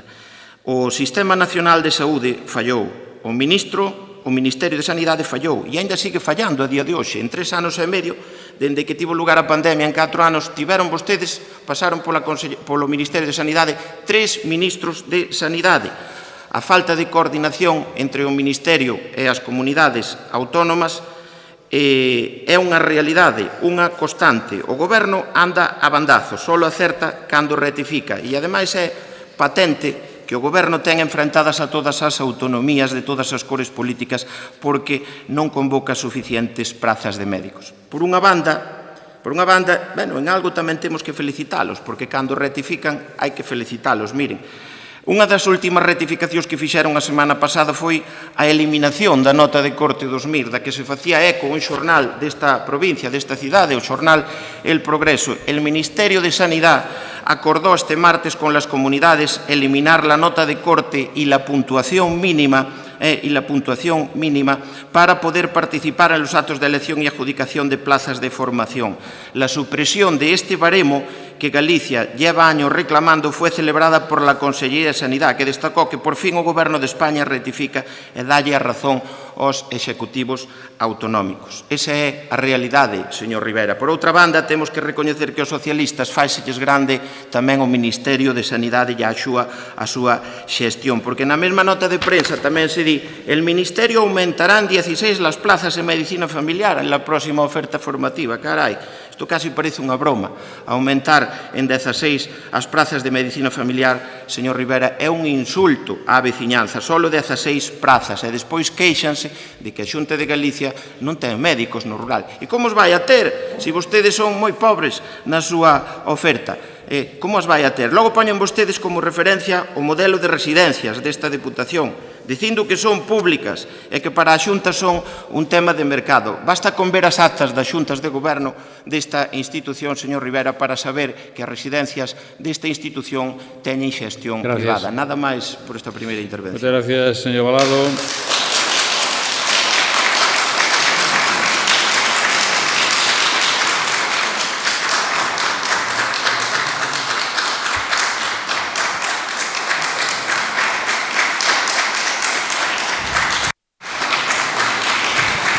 Proceden a la sala.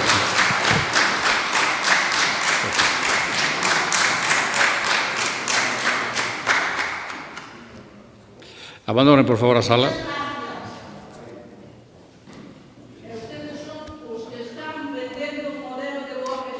Identifiquen as persoas.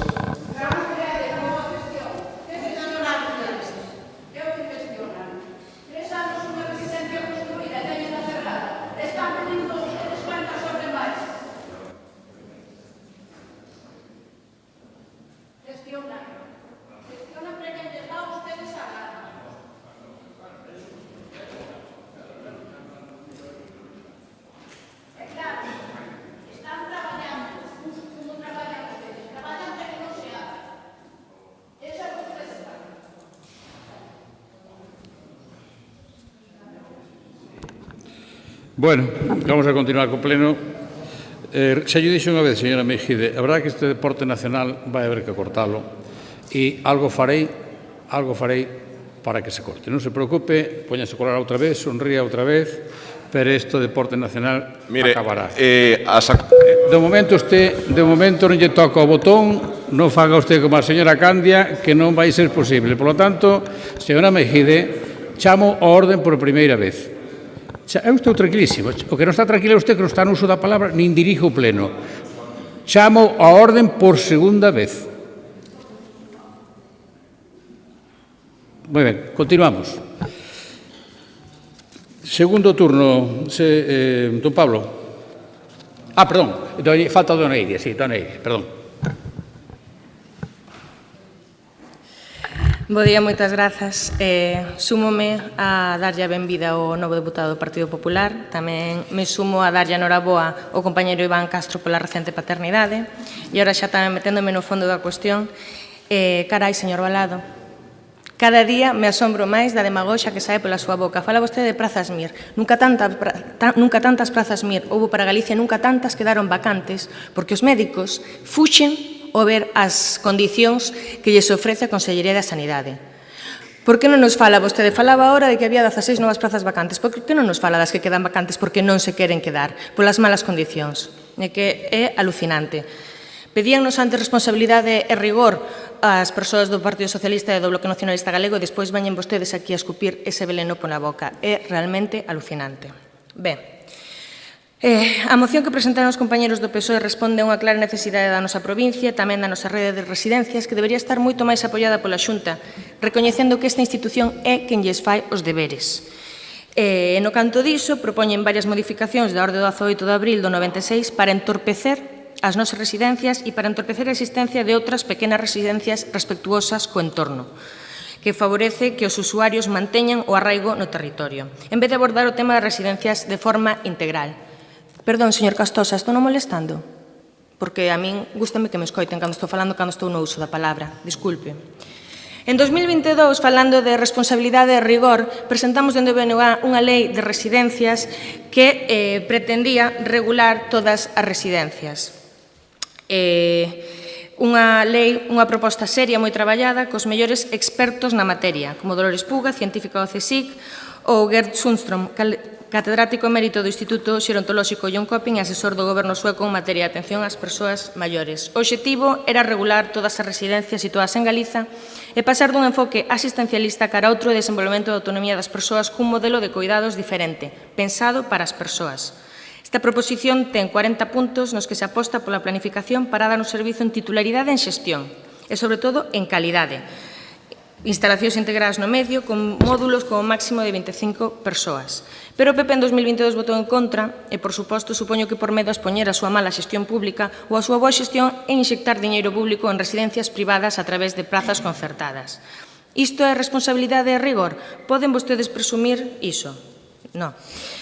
Antes de facer residencias de titularidade e xestión públicas, prefiren modificar esta orde antes de debuxar toda unha panorama e ver que o problema é un todo, como, por exemplo, só ter dúas áreas de xeriatría, unha en Lugo e outra en Vigo, que están saturadas e cunha tremenda lista de agarda para ir. E prefiren estas modificacións ou incluso o deseño de centros de media estancia en Santiago, onde de novo obrigan a peregrinar a toda esa xente que se ten que recuperar, por exemplo, dunha operación de cadeira, levándoos da súa casa e do seu entorno. E todo isto do que falei é só o punto de iceberg.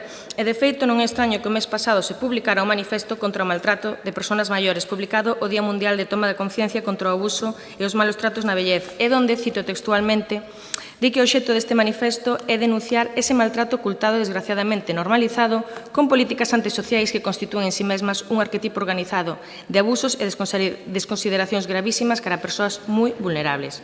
Un maltrato estrutural que corrompe e envenena o sistema de cuidados e asistencia a persoas maiores e que afecta en extremo o deplorable modelo de xestión das residencias. Isto non o digo eu, digo a Plataforma de Pensionistas de Compostela, o Movemento Galego pola Defensa das Pensións e dos Servizos Públicos, a Asociación Galega de Familiares e Usuarios de Residencia, a Federación de Familiares e Usuarios de Residencias da Dependencia e tamén a Asociación de Familiares e Usuarias de Residencias Públicas e a Asociación de Familiares de Residencia de Barreiro e de Residencias Domus Vi. non sei se coñece este nome, Residencias Domusvi, onde houve unha deplorable xestión da pandemia que todos coñecemos. Así que hoxe agardo que non fagan os de sempre, agardo que non voten non a súa veciñanza e agardo que voten sí e que non fagan o de sempre desprestixiar as cidadáns organizados e tomen nota tanto deste manifesto como dos acordos da moción. Moitas grazas. Moitas gracias. Ahora sí, don Pablo, segundo turno. Sí, moi ben, voulle dar algún dato ao señor Balado, porque palabraría sempre moita, pero despois o dato mal, e iso que, bueno, despois lle discutiré algunha cousa, pero vamos a ver, isto das pancartas, supoño que serán, dicen que vostedes son de pancartas, por menos mal, supoño que irán aplaudir cando abramos a residencia de BCRA, que, bueno, que a cousa vai indo, que nos non facemos moito ruido, pero avanzamos, vostedes fan máis ruido, é verdade, porque, mire, vostede o mellor non pasa por ali, pero a señora Meijide, que lle gusta tanto o barrio da residencia, non sei se está a altura del, pero, bueno, vai bastante por ali, eu eso di. Eu pasei outro día por ali, e había unha residencia que, mire, fixo unha fundación privada, Amancio Ortega. Deulle a Xunta de Galicia. A Xunta de Galicia sacou unha rápido a outra fundación privada. A fundación privada leva abrindo 3 meses, se sabe como está, igual que a de BCRA. Son igual de bonitas, señor Balado, non se enteran de nada. E teñan cuidado, porque o sol lle está pasando por diante da porta, e non vaya a ser que se despisten a que abramos abrindo antes BCRA que a residencia que teñen no barrio da Xunta de Galicia. Que, por certo, voulle dar outro dato que vostede non sabe, que anunciaron a bombo e platillo, pero esa residencia incumple flagrantemente ca propia normativa de política social. Vaya un día por ali, deixe de pedir entrar tanto a BCRA e vaya ali, a ver se política social cumpre. Claro, como se autorizan a vostedes mesmos, son xuez aparte, nin as barandillas, non se arrime moito que o mellor cae. E as mesillas, teña cuidado. Claro, despois botan a culpa ao Concello. Non puxeron nin a señalética. Eso é a realidade. E a señora Meijide estuvo ali, e a señora Candia, pero claro, de eso non saben, e a señora Conselleira de Política Social. Entón, esa é a diferencia. Ahora mesmo a residencia de Amancio Ortega, que nin é súa, está na mesma situación que a de BCRA, sin abrir. Vai a dar unha volta. Eu nunca minto. Podelle gustar máis ou menos o que lle digo, pero nunca minto. E depois darlle outro datiño, por si non o sabe, o Rexistro Único de Entidades Prestadoras de Servicio Social da Xunta de Galicia di que na provincia de Lugo hai 51 entidades prestadoras, 20 son públicas, e a metade son da Deputación de Lugo, o sea, 9, vamos a por 10 agora. A metade son públicas, eu di a Xunta de Galicia, de xestión pública. Claro, cousa moi distinto que eso non o di é vostede, Mr. Privatitis, en Castro de Rei, que é unha concesión, vostede é licenciado en Dereito, entendo, non? Sabe que non é o mesmo unha concesión que un contrato de servicios públicos, son cousiñas distintas. Entón, preocúpese de revisar o contrato ca nova normativa, como esta da Xunta de Galicia, porque os ratios lle van a exixir revisar a concesión e pagar máis. Así que esta é a doble moral do Partido Popular. Son capaces de endiñársela con tal de ser fieles a sus principios, bueno, los que le mandan desde Coruña, desde Madrid, desde cualquier outro lado. Eso é o Partido Popular, eu sou vostede, señor Balado. Eu, se son vostede, estaría apoiando esta moción, porque lle afecta a vostede, a vostede e a súa concesión, que é privatización, que é o que fai o Partido Popular. Moitas gracias. Gracias, señor Rivera. Señor Balado, segundo turno. Gracias, presidente. Bueno, señor Rivera, dame datos a medias. A residencia de Lugo está cerrada porque parece ser que o goberno socialista non lle quere dar licencia de actividade, non? Bueno, algo máis saberán vostedes que a min desta cuestión. Señora Iria, preguntábame se coñece a Domusvi. E eu pregúntolle a vostede se coñece a CK Senior Gestión, SL. Pois, polo visto, é quen xestiona a residencia de Pol e a de Ribadeo. Se coñece a Troncoso Servicios Sociosanitarios, xestiona Meira e Trabada. E se coñece a Rodas, Vivenda Comunitaria SL, que é quen xestiona a de Fonsagrada. Creo que non as coñece, pero xestionanas, tal e como lle dixen.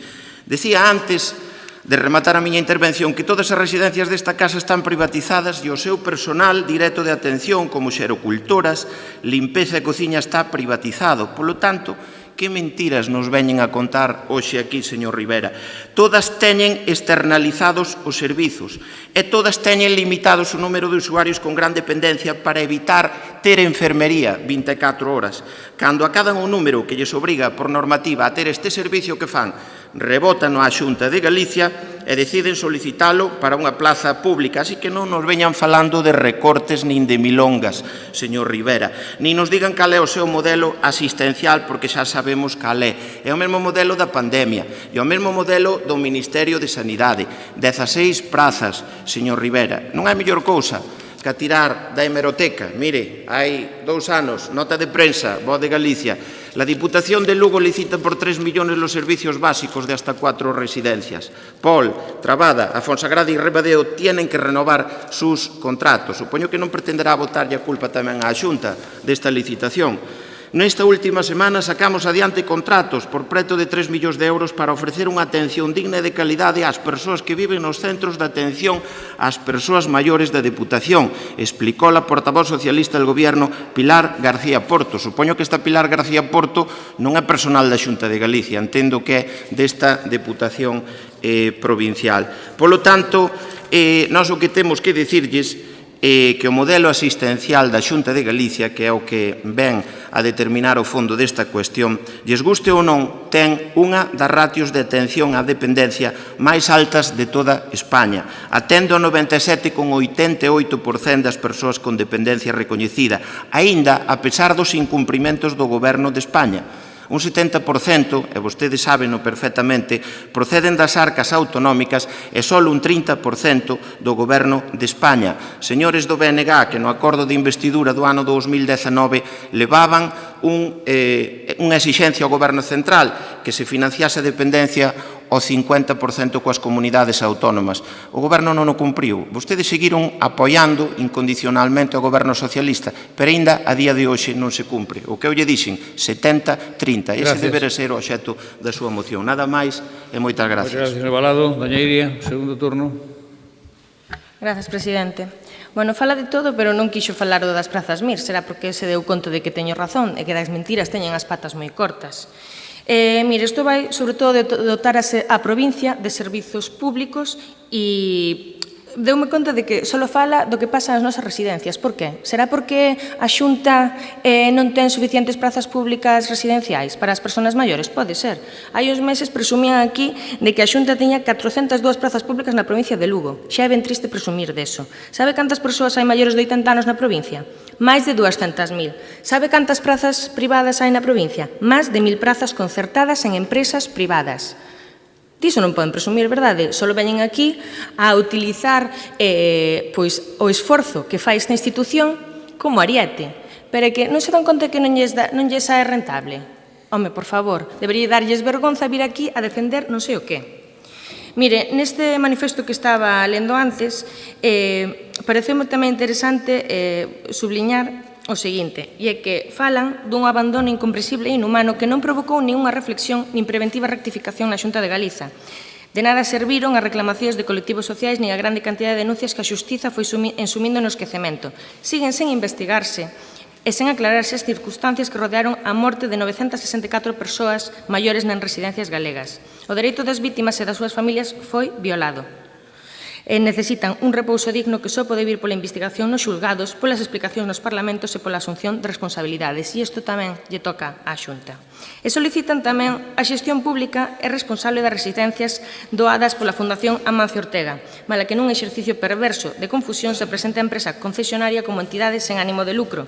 O desinterese, a neglixencia e o abandono actual contribúen eficazmente ao desprestixio do servizo público, que iso é o que vostedes buscan.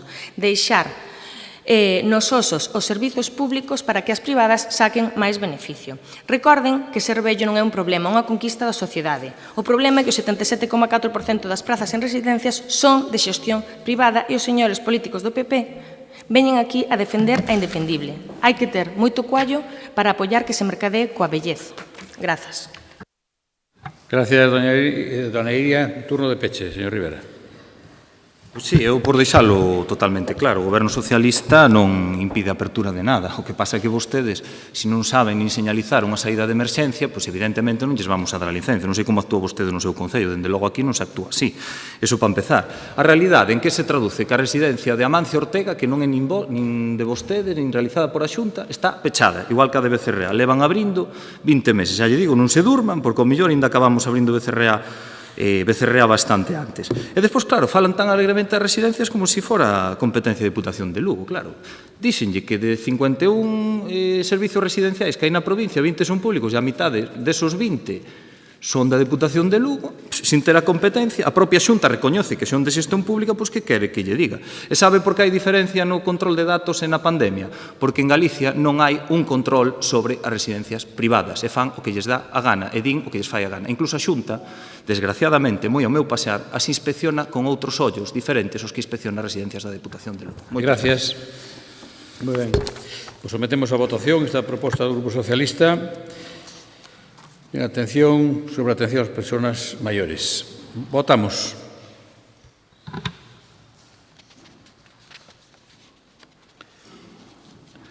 Votos emitidos 23, máis un voto telemático 24, votos a favor 12, en contra 12, non hai abstencións, hai un empate, por tanto, na votación. Volvemos a votar. Votamos.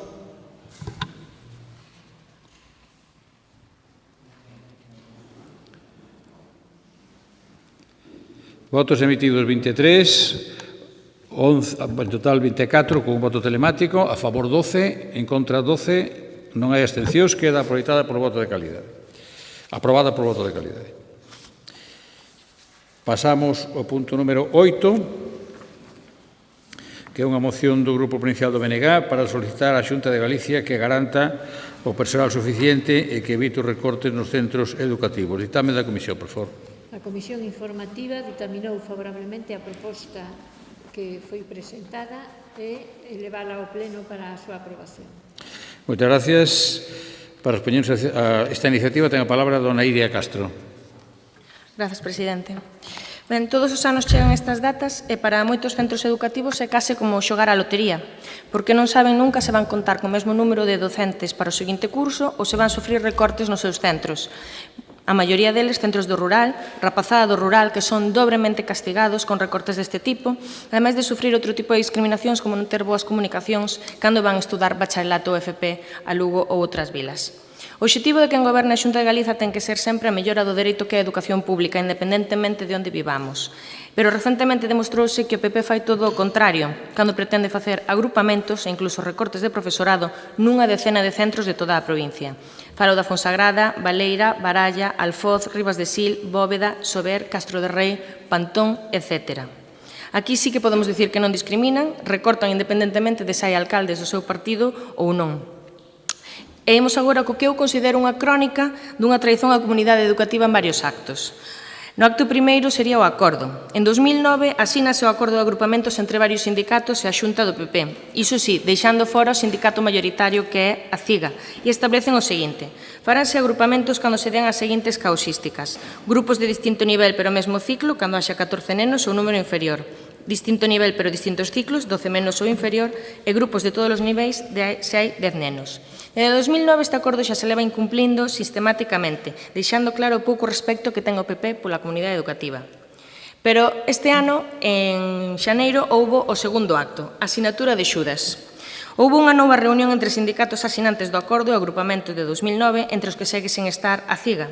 En esta reunión ratifícase o acordo de 2009 e baixase a ratio de 25 a 20 alumnos por aula en educación infantil e primaria e de 30 a 25 en secundaria. Aínda que cun calendario moi lento, xa que a bendita baixada é progresiva, e comeza o vindeiro curso en cuarto de infantil, polo que tardará en chegar a educación secundaria e bacharelato. Nesta asinatura deste acordo, o curioso é a pomposidade. Un acordo de educación asinado polo Conselleiro na Cidade da Cultura, casualmente asinado en período preelectoral e, ollo, publicado no DOGA. O que non o convierte en lei, por suposto, pero, xa que nos requiren responsabilidade e rigor, creo que nós e toda a comunidade educativa pensaría que isto sería de obrigado cumprimento. E en xullo atopamos o terceiro acto, a traición. Neste acto, as AMPAs e profesorado de máis dunha decena de centros provinciais decátanse de que calquera acordo asinado co PP é papel mollado. e que non cumpren ningún acordo. E, por exemplo, temos o caso da Fonsagrada, onde pretenden agrupar 2 cursos de educación infantil que teñen 15 estudantes, 2 cursos de educación primaria que teñen 15 estudantes e 2 cursos de terceiro e cuarto de educación primaria con 16 nenos. É dicir, superando os ratios establecidos pola Xunta e, ainda así, van facer eses agrupamentos, incumprindo o acordo que eles mesmos asinaron. Ou tamén temos o caso de Castro de Rei, onde os números tamén dan, pero queren facer igualmente os agrupamentos. E que casualidade que en ambos sitios esteamos tamén denunciando recortes sanitarios por parte da Xunta. Sería moi curioso se non formase parte desta estrategia gris do PP de valeirar o rural de Lugo de servizos. Agora dirán, na seguinte intervención, que un acordo publicado polo DOGA non ten rango de lei, pero tampouco o ten o decidido na Comisión de Seguimento do 21 de xuño e queren levar a cabo eses agrupamentos, esgrimindo que agora cambiou o sistema. O que acabo de relatar é unha traizón e unha mentira a toda a comunidade escolar e, sobre todo, un ataque do rural, un ataque aos veciños dos alcaldes que están sentados en frente de min, para estes deputados, que lles recortan os dereitos aos seus concellos e veremos se son capaces de votar a favor do seu partido ou dos seus veciños. Grazas. Moitas gracias, dona Iria. Por o Grupo Popular ten a palabra don Demetrio Salgueiro. Gracias, señor presidente. Bos días a todas e a todos. Ben, como ben di, 11 de outubro do 23, fai uns meses, asinouse o acordo sobre medidas que melloran o funcionamento do sistema educativo e as condicións laborais do personal funcionario laboral docentes da Comunidade Autónoma de Galicia que imparte as ensinanzas reguladas na Lei Orgánica 2/2006 de 3 de maio de Educación.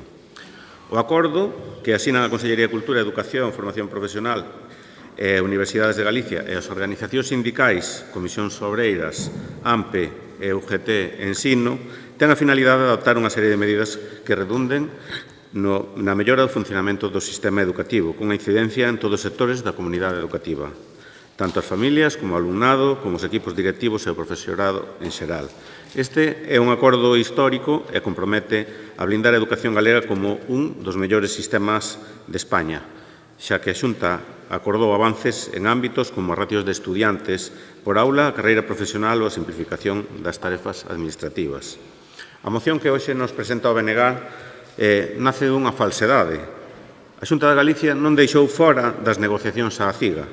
A proba está que foi a única das principais centrais sindicales que non se sumou a este acordo histórico e que fai que o ensino galego sexa sinónimo de calidade e equidade e que fai tamén que Galicia sexa unha das comunidades autónomas que máis invirte por alumno no sistema educativo.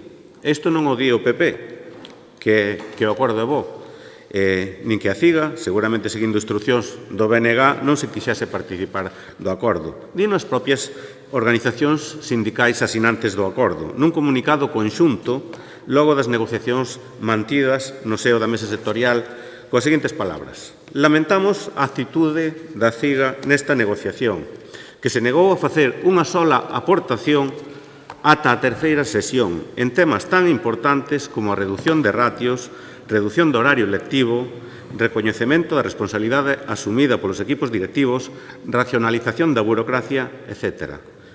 Comisións Obreiras, AMPE e UGT Ensino, dende o primeiro momento puxemos todos os nosos esforzos en presentar propostas que mellorasen a proposta inicial da Administración nos temas centrais da negociación.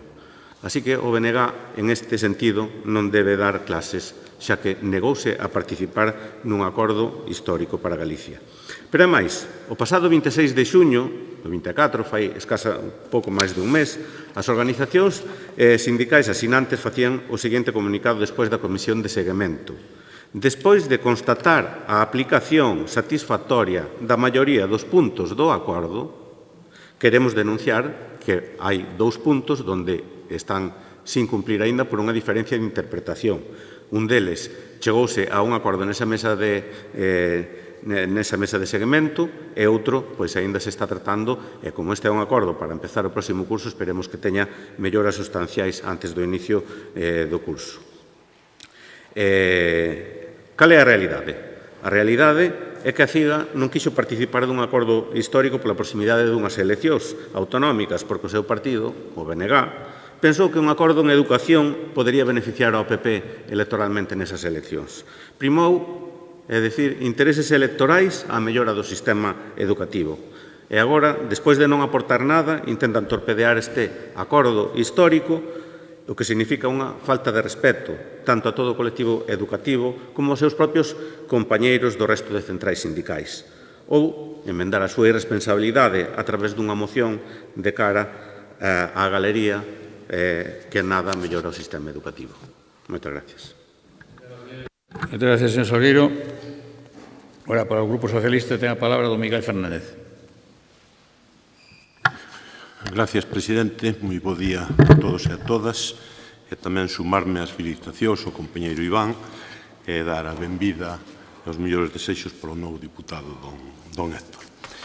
Ben, é que a educación, ademais de un dereito constitucional, é un pilar básico do Estado de Dereito, pois sabémolo todos, non é moi discutible, e desde logo debería ser sempre da máxima prioridade en todas as administracións. Por iso, resulta lamentable comprobar como cada inicio de curso a comunidade educativa, en vez de velo como unha etapa ilusionante, con novos proxectos, con innovacións educativas, con melloras, pois agárnado con medo para ver hasta onde van chegar desta vez as recortes que ao que nos ten acostumbrados a Xunta de Galicia. E isto non o digo eu, senón que o reflicten os datos oficiais. No curso 23-24, a Xunta eliminou 89 prazas docentes e pechou 60 unidades de infantil en todo Galicia. Eso sí, mentras tanto, se seguían incrementando os concertos coa privada, algo que nos ten acostumbrados na sanidade, na educación, etc., etc. Pero chove sobre mollado, porque no 2021, cando aínda estábamos, recordarán, intentando sair da pandemia e a situación sanitaria non estaba resolta, recortaron 625 profesores. Moito reconocerlles públicamente o excelente traballo realizado durante a pandemia, pero agradeceronllo despedindo os contratados de reforzo. Desgraciadamente, os recortes, a reducción de personal e incluso a imposibilidade dos alumnos do rural de dispoñer da mesma oferta educativa cos do entorno urbano, pois é unha constante ano tras ano, é motivo de debate social, foi motivo de varios debates neste pleno, desde logo é unha preocupación da ciudadanía, por máis que traten de ocultalo. Miren, recentemente, o pasado 11 de xullo, o presidente da Xunta, nun encontro, por certo, organizado por unha entidade privada, pois admitía que a existencia de unha fenda importante entre os servicios públicos do rural e do urbano, que chamaba sobrecuste e que cifraba en 500 millóns de euros. Home, primeiro non se entende que o presidente de todos os galegos e todas as galegas considere que a prestación de servicios públicos no rural sexa un sobrecuste. Quen goberna entenderase que deberá diseñar políticas para todo o conxunto do territorio, tendo en conta todos os criterios de dispersión poblacional, de rural urbano, de coste interior, etc. E logo, se é certo esa cifra da que falaba, esos 500 millóns de euros, como non puxo remedio? Porque cun orzamento que supera os 13 millóns de euros, están dicindo que non é quen de dedicar uns escasos 3,7% a solucionar esa discriminación do rural. Ese é o compromiso que temos con o noso rural. Mire, o certo é que nos últimos anos os orzamentos foron medrando, pasaron de 10.000 millóns e pico no 2020 a 13.200.000 nos actuais, pero siguen pechando escolas, siguen pechando centros de saúde, siguen sen atender como se merecen os nosos maiores. Por tanto, non é un problema de orzamento, é un problema de ter compromiso e a vontade política de facelo. Porque, miren, a ecuación é moi clara. Non se poden antepoñer criterios economicistas diante da calidade educativa, que é algo absolutamente irrenunciable. E decía antes o señor Ameijide que cando lle presentábamos propostas que, según eran serias, sensatas e coherentes, votaban a favor. Pois eu aseguro que pedir personal e medios mínimos e imprescindibles para garantir a calidade educativa neste país é non só coherente, senón que, ademais, absolutamente imprescindible. Por iso, teño moito interés en saber se son coherentes e que van a votar nesta moción. Moitas gracias. Moitas gracias, don Miguel. Segundo turno, doña Iria. Grazas, presidente. Bueno, don Demetrio, o que debatemos nesta moción non é se a CIGA participou ou non deste acordo, se fixo achegas ou non. Do que estamos falando aquí é de se se van facer recortes de profesorado, de se se van facer agrupamentos aínda por encima dos ratios que a propia Consellería marcou. É dicir, se a Xunta do Partido Popular vai incumplir os seus propios acordos. Se non, pregunte ao alcalde de Castro de Rei, que el precisamente tuvo que ir facer xestións últimamente a Santiago para evitar que lles recortaran un profesor no colexio. Non estamos debatindo o que fixo a CIGA nese momento, estamos debatindo outra cousa. E vostedes de verdade pensan que se pode defender que hai unha calidade educativa en dar aulas a 18 alumnos de primaria en niveis distintos? Sen contar que haxe algún estudante con necesidades especiais? Ou que pasará se falta algún profesor? Xuntaríamos máis dun grupo e chegar a ser 36 alumnos nunha aula? Alguén de vostedes se viu nesa situación? Saben que pasa tamén cando se producen este tipo de agrupamentos no rural? As nais e pais, preocupados pola calidade da ensinanza, habitualmente, como xa pasou en algúns casos, matriculan os nenos e nenas noutros centros e o centro afectado acaba por pechar, sendo un perxuízo moi grande para calquera concello do noso rural. E temos que centrar a información en algo que se leva repetindo durante os últimos meses, e é os recortes nas áreas rurais. O rural precisa un plan educativo específico que teña en conta as particularidades de cada do medio e que garanta a posibilidade dunha educación. Só así conseguiremos que se quede a xente a vivir, con medios e con servizos, pero mentre sigan relegando a poboación rural a ser de segunda, vamos ter un problema moi grave. Despois, vostedes van de grandes defensores do rural. Non sabemos como, se recortan servizos sanitarios, se recortan servizos educativos. O que comentaba o compañero Miguel, dicen que se traemos propostas serias e de rigor, votan vostedes a favor. Bueno, primeiro acordo, solicitar a Xunta de Galiza o cumprimento dos ratios asinados en 2009 na asinatura do acordo de mellores. Un acordo asinado por vostedes e ratificado que están incumplindo flagrantemente. Segundo acordo, solicitar a Xunta de Galiza o reforzo docente nos centros que o precisen, sobre todo aqueles onde haxa un maior número de alumnado con necesidades especiais. Tampouco non é nada do outro mundo. E terceiro, solicitar a Xunta de Galiza o incremento do orzamento destinado a educación nos vindeiros orzamentos de 2025. Unha locura, Unha locura. Cando nos piden responsabilidade e rigor, eu creo que tamén o deberían de aplicar vostedes mesmos o que votan. Grazas. Moitas gracias. Don Demetrio, segundo turno. Moitas gracias. Mire, o que pedimos, o que hai que pedir é que se cumpla un acordo asinado e, como ben dixo, publicado no Diario Oficial de Galicia. O que hai que pedir é que se cumplan eses acordos por todos os medios, que se cumplan. Un acordo firmado por todas as organizacións sindicais, excepto a CIGA, evidentemente, que non quixo participar, que non aportou absolutamente nada. Esa Galicia gris ou negra que pintan, pois non é así, non é verdade. O acordo empezará a aplicarse de xeito progresivo a partir do curso que ven e será moi positivo para o sistema educativo. Isto é o que BNG non lle gusta, que seña positivo para o sistema educativo. O acordo permitirá manter abertas centas de aulas nos vindeiros anos, o que posibilita o mantemento da estrutura do sistema, especialmente nas zonas rurais, as máis afectadas polos cambios demográficos. Estáse garantindo, polo tanto, o mantemento dunha estrutura territorial. Temos que lembrar tamén que as ratios están fixadas a nivel estatal, onde goberna o PSOE e onde o BNG é socio. O goberno non as cambiou na nova lei estatal. Son dun máximo de 25 en infantil, 30 en ESO e 35 en bacharelato. O que fai Galicia é mellorar estas ratios. De feito, somos unha das comunidades autónomas con unha mellor ratio segundo os datos do propio Ministerio. E sobre reducir escolas, disto o BNG podría facer un máster, xa que nos 4 anos de goberno do bipartito pecháronse 103 centros por cuestións de carácter estrutural e económico. É dicir, nunca se pecharon tantos centros como no bipartito, que pechaba prácticamente 2 escolas ao mes en 4 anos. Hoxe temos máis aulas que no ano 2009. Construíronse máis de 17 novos colexios e fixéronse decenas de ampliacións. E sobre o ensino rural, temos que decir que Galicia funciona como un distrito único educativo, cos mesmas oportunidades, servizos, programas e resultados en todo o territorio. Non existen diferencias entre os recursos das áreas urbanas e as rurais, plurilingüismo, proxectos de innovación, etc. 4 de cada 10 centros están situados no rural e 2 de cada 10 alumnos estudian no rural, o que significa un gran esforzo para a Administración autonómica.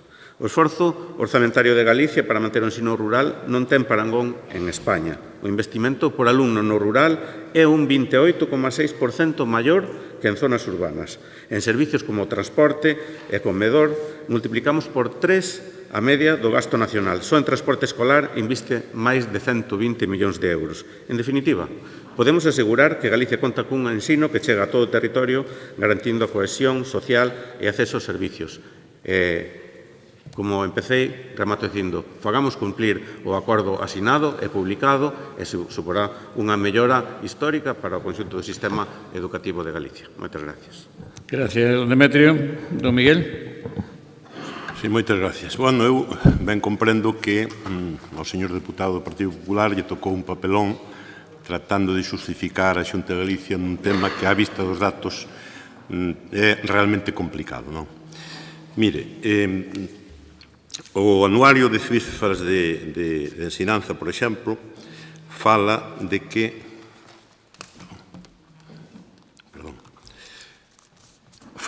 se recortaron profesores, 841 entre 2008 e 2022, 1.500 se contamos, ademais, dos recortes os que deixaron de contratar da pandemia, pecharon 164 centros educativos entre 2008 e 2003, agruparon cursos incrementando as ratios alumno-profesor en contra dos acordos cos sindicatos, reduciron becas, o gasto educativo do que este falaba por habitante é dos máis baixos do Estado, incrementáronse, iso sí, os concertos coa privada, non explicaron a que dedicaron os 827 millóns de fondos do Estado dende a pandemia para servicios públicos, nin tampouco quixeron explicar, e de feito negáronse a dicilo en sede parlamentaria varias veces,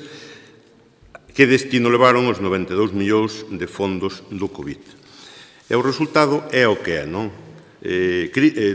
Problemas, dudas, preocupacións para os veciños e veciñas. Na Fonsagrada, dicía antes a compañeira, a AMPA denunciou que a Xunta quer recortar 2 profesores, máis agrupar varios cursos, incumplindo precisamente ese acordo.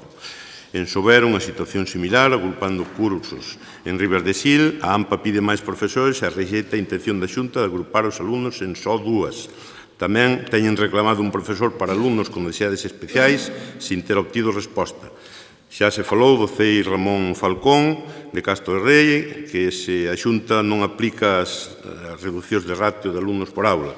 Guitiriz, pode seguir BCRA, donde o centro ven rexeitando a intención da Xunta de suprimir materias con matrícula baixa, as Nogais, Chantada, que intentaron eliminar a oferta de ESO e de BAC, etc. Esa é a realidade e esa é a situación. E dicía antes, menos profesores, menos medios e máis carga de traballo significa, sin ninguna dúda, pérdida da calidade educativa. Así que tomen medidas se queren, ou senón o deterioro da educación en Galicia seguirá medrando ano tras ano. Moitas gracias. Gracias. Turno de peche, doña Iria.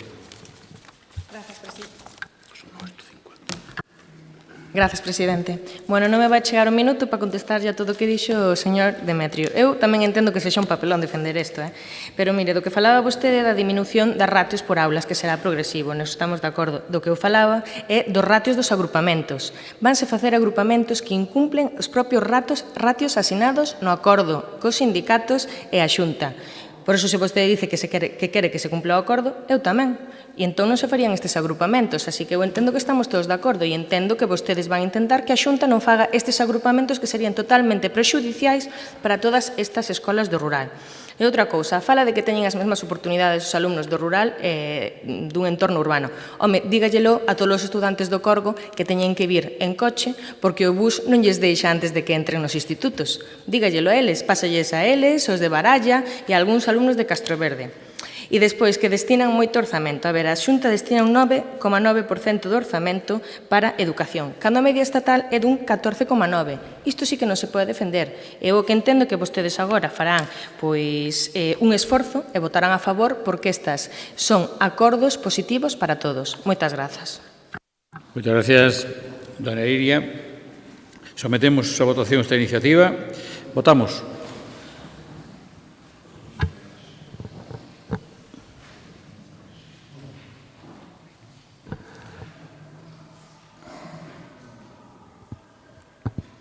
Don Iván, parece que está co cursor. Don Iván, que vota usted? Moi ben, pois votos emitidos 23, máis voto telemático 24, votos a favor 12, en contra 12, non hai abstencións, produce un empate, por tanto repetimos a votación. Votamos.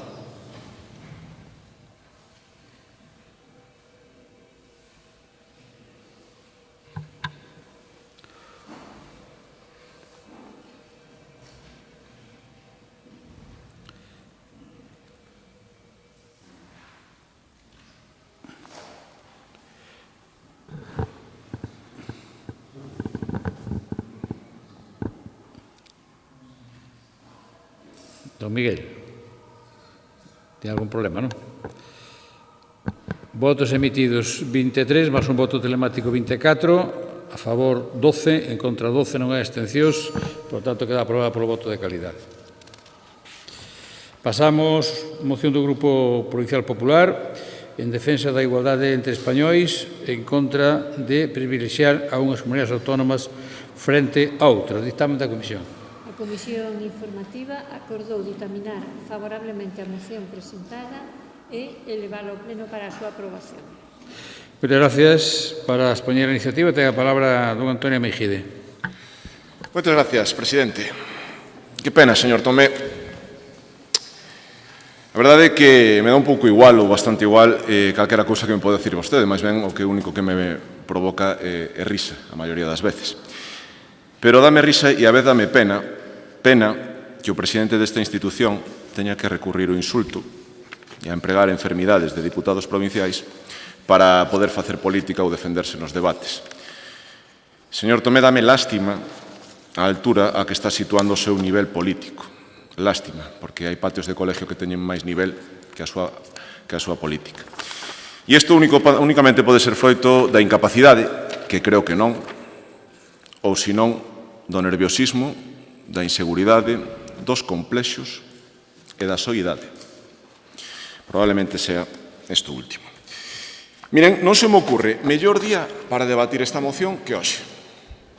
Hoxe, cando o presidente do noso país está declarando, ou negouse a declarar fai un momento, polas corruptelas da súa muller, e hoxe, que ademais se fai oficial a enésima chantaxe, o enésimo insulto, a enésima traición ao noso país por parte do Partido Socialista actual.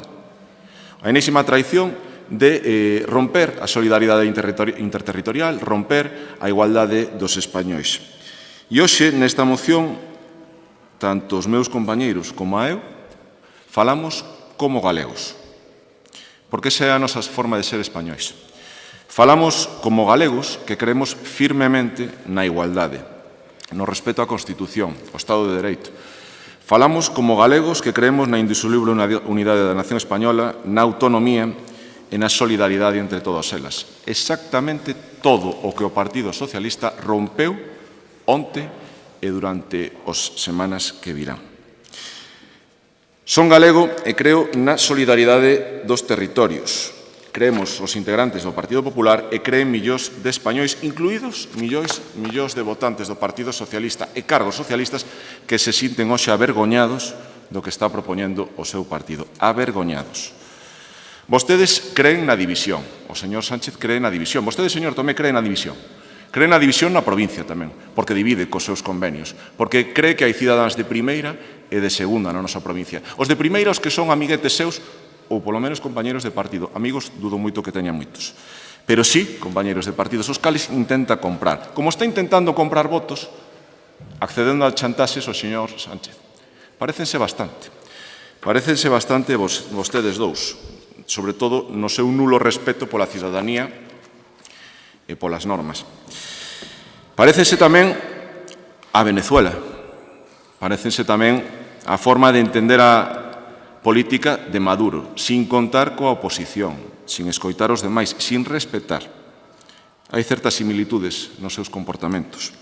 Abusan do poder, e iso é froito dos gobernantes decadentes, trasnochados, sabedores de que teñen fecha de caducidade e de que esta fecha está cerca. E como Sánchez e como Maduro saben que a fecha de caducidade xa teñen moi cerquiña, parece que o señor Tomé, cas súas formas e as súas maneiras, que hoxe demostrou neste pleno, saben que esa está moi cerca tamén. Queren crear españois de primeira e españois de segunda categoría, e esa é a súa maneira de facer política. Así queren perpetuarse como o bolivarismo, como o señor Sánchez e como os que están agora mesmo ao fronte do Partido Socialista. Que pena que non volveran algúns dirixentes socialistas que sí que eran responsables, que sí que respetaban o noso país e que sí realmente merecían representar aos cidadáns. Señor Tomé, hai 5 anos que aquí non escoita a naide, igual que Sánchez non escoita a naide, salvo a quenes os teñen chantajeados. O señor Sánchez teñen os chantajeados catalás, os cales lles dá todo. Tamén os exetarras de Bildu, que tamén lles dá todo. E a vostede, pois, teñen o chantaxeado de outro modo, pois, outras persoas, algúns amigos, outros compañeiros de partido. Polo que sea, tamén durante o ano, vostede cede a chantaxes constantes, ben sexa para pagar gasolina, para comprar supermercados ou para outros menesteres. Pero hoxe aquí fago unha reflexión dirixida ao PSOE e ao BNG. E nós facemos unha reflexión como galegos. Non pedimos máis que ninguén, pero tampouco imos aceptar menos. E o que se está facendo hoxe en España dende o goberno central é un insulto aos españois, creando unha España de doble velocidade, os chantaxistas e o resto de españois. Moitas gracias. Non sabe vostede o que me gusta, que consumir o seu turno non falar para nada da iniciativa. E hai unha cuestión que lle digo yo por si lle vale, porque se fai na segunda turno así, xa vou aplicar. Hai que ceñirse á cuestión. Por tanto, está ben que vostede faga un percorrido por outras cositas, pero hai que falar da iniciativa. E se non fala da iniciativa, acabou o turno de palabra. Dese provisado, e xa está. Primeiro turno, neste caso, para dona Iria Castro. Grazas, presidente. Estaba eu contando mentalmente a ver cantas cousas mencionaba a señora Mejide, e mencionou unas todas. ETA, os catalanes, Venezuela, non sei se lle queda algo para o segundo turno igual. Moi ben. A min tamén me gusta, eu tamén falo como galega, a min tamén me gusta falar con responsabilidade e con rigor. E por iso creo que, o trasfondo desta iniciativa é falar de financiamento, a pesar de que o señor Mejide non falara del. E a min gusta falar do sistema de financiamento actual, que entra en vigor en 2009, xa asinado polo goberno de Feijóo, un sistema de financiamento bastante injusto para Galiza e que se tiña que ter negociado varias veces. Por lei, é un sistema que se ten que revisar quinquenalmente e non se fixo, incumprindo xa 3 veces o seu propio réxime legal. E é un sistema que para nós, que nos fai moito máis daño e que fala moito máis da mala xestión do PP na Xunta de Galiza que do daño que nos poida facer outra nacionalidade histórica. Vou falar do informe do Consello de Contas que o mes pasado, en maio, se fixo público. Este informe emana da Comisión non permanente do Parlamento do Consello de Contas a proposta do BNG consensuada e apoiada polos demais grupos e avalía en termos de equidade e suficiencia os recursos do sistema de financiamento para atender o gasto autonómico. Básicamente, compara o que lle custou a Galiza e canto chegou a este sistema. E as principales conclusións son bastante tristes, porque este sistema é clave para o exercicio das competencias para o financiamento da comunidade e supón o 84% dos ingresos non financieros. E nos valoramos que este informe di que rematan os fondos europeos de resiliencia que se van estar nos orzamentos por última vez por ano 2025. Esgótanse sen ningún tipo de proxecto que tivese un impacto transformador en Galiza. Sumamos a cronificación da crise de prezos e a necesidade da transición enerxética en un contexto de incertezas é clave asegurar un financiamento base xusto. Outras comunidades autónomas recibiron transferencias de competencias coas correspondentes recursos ou investimentos do Estado, mentres Galiza arrastra un déficit histórico na materia, co cal se agrava a discriminación. E que fai o PP en Madrid? Pois non se sabe realmente, porque non negocia, nin pide financiamento, nin pide competencias. Entón, a min, pois, pareceme algo, bueno, vostede fala de outras comunidades, pero non fala da súa. Miren, hai un déficit de financiamento que se situaría en 1.535 millóns de media anual, 559 euros por habitante. Se excluímos outro, 1.075 millóns 391 por habitante, se excluímos outro financiamento habitual. Para o período de 12 anos estudado, o Consello cifra o déficit acumulado en 13.975 millóns. Isto é medio millón de euros máis que o orzamento vixente da Xunta para 2024, ese que tanto lles gusta cualificar como o máis alto da historia. O peso relativo dos recursos de Galiza no sistema de financiamento autonómico descendeu un 7,1% no exercicio 2010 e un 6,6% no exercicio de 2021. É dicir, perdemos todos os anos porque o Partido Popular non negocia o que debe en Madrid. Entón, para que nos sirve que este o Partido Popular na Xunta? Sírvenos para que veña aquí a falar de Venezuela, de repúblicas bolivarianas? Non, eu creo que todos estamos interesados en ter o que nos corresponde. É dicir, moito máis financiamento para os servizos públicos se o PP na Xunta fixera o que ten que facer. Pero en lugar diso, ven aquí a traer este tipo de mocións que ao final, home, non sei, mandaronlle de Madrid presentala, porque ao final creo que vostede non falou absolutamente da moción, nin parece ter ningún interese. Grazas. Moitas gracias, dona Iria. Para fixar a posición do Grupo Socialista ten a palabra don Pablo Rivera. Ben, pois, he de recoñecer que casi choro cas verbas do señor Ameijide. A veces é mellor que digo o que queira, porque así dá pé a explicarlle a xente as mentiras nas que cae. E fala de nivel político, se mo permite, pois voulle dar algunhas pinceladas do seu nivel e gran nivel político. Falan de que se temos a desfachatez, pois mire, voulle dar un motivo, porque hai que ir ca cabeza alta, os socialistas temos que ir ca cabeza alta. Fai uns anos, a presidenta do seu partido, a señora Candia, levoulle á Fiscalía un anónimo que tivo a persoas durante 8 anos imputados. Xa non o digo no ámbito ideolóxico, que aí seguro que vostede se frotaría as mans, pero digo no ámbito personal, de familias, de fillos, que estuveron aí aguantando 8 anos como consecuencia daquel anónimo. Por eso, participar das súas pantomimas de manos limpias de Vox e la fontanería judicial del Partido Popular e de los Villarejos e demás, olvídese, señora Mejide, porque non vamos a entrar. Así que estamos moi orgullosos, por si non o sabe, acollouse o dereito non declarar que é un dereito constitucional. Eu tiña noutra consideración, pero cada vez xa se me parece máis a señora Candia. Só lle falta morder chicle, como aquela vez que o ínclito señor Martínez lle mandou que deixara de morder chicle nun pleno. Tempos aqueles, como cambiou o conto, Pero, bueno, en fin, que lle vamos a facer? Teño noutra consideración. Nos perdonamos, pero non olvidamos, o sea, que leccións do que fai o presidente do goberno, pois, oye, bastante fai con aguantaros día e día tamén, sin ninguna proposta, eso sí. E depois veñen, bueno, tamén o pensei, digo, se tuvera que elixir alguén do Partido Popular cos ollos cerrados para defender esta moción, o señor Ameijide. O resto dos compañeros, dais igual, non poñen unha cara moi motivadora con esta moción. Vostedes sí, porque é desos que se poñen a bandeira a cinturas. Eu non teño que poñerme todo eso, nin apropiarme dos símbolos para sentirme máis español que a vostede. Eu son máis español que a vostede. Vostede dos que vai a Ferraz a rezar o rosario, que a bandeira de España aquí a cintura. Eu non fai falta. É unha cuestión, o mellor, de complexos. Non sei, se lle ten que demostrar a Feijóo algo, a ver se o leva para Madrid, porque Barreiro e Balseiro xa están aí, bueno, nas últimas, non? Entón, bueno, eu que sei, invoca o constitucionalista de pacotilla, porque é así.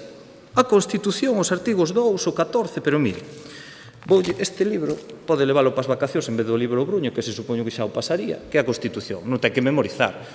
Pero estaríalle moi ben que non se cinguise só a invocar os artigos que se lle interesan, porque, mire, hai o artigo 24.2, que é o da presunción de inocencia, que todos somos inocentes, ata que se demostre o contrario, porque é un dos elementos fundamentais dun Estado de Dereito, que vostede se está saltando a la ligera, que debería rectificar, porque xa non é a primeira vez.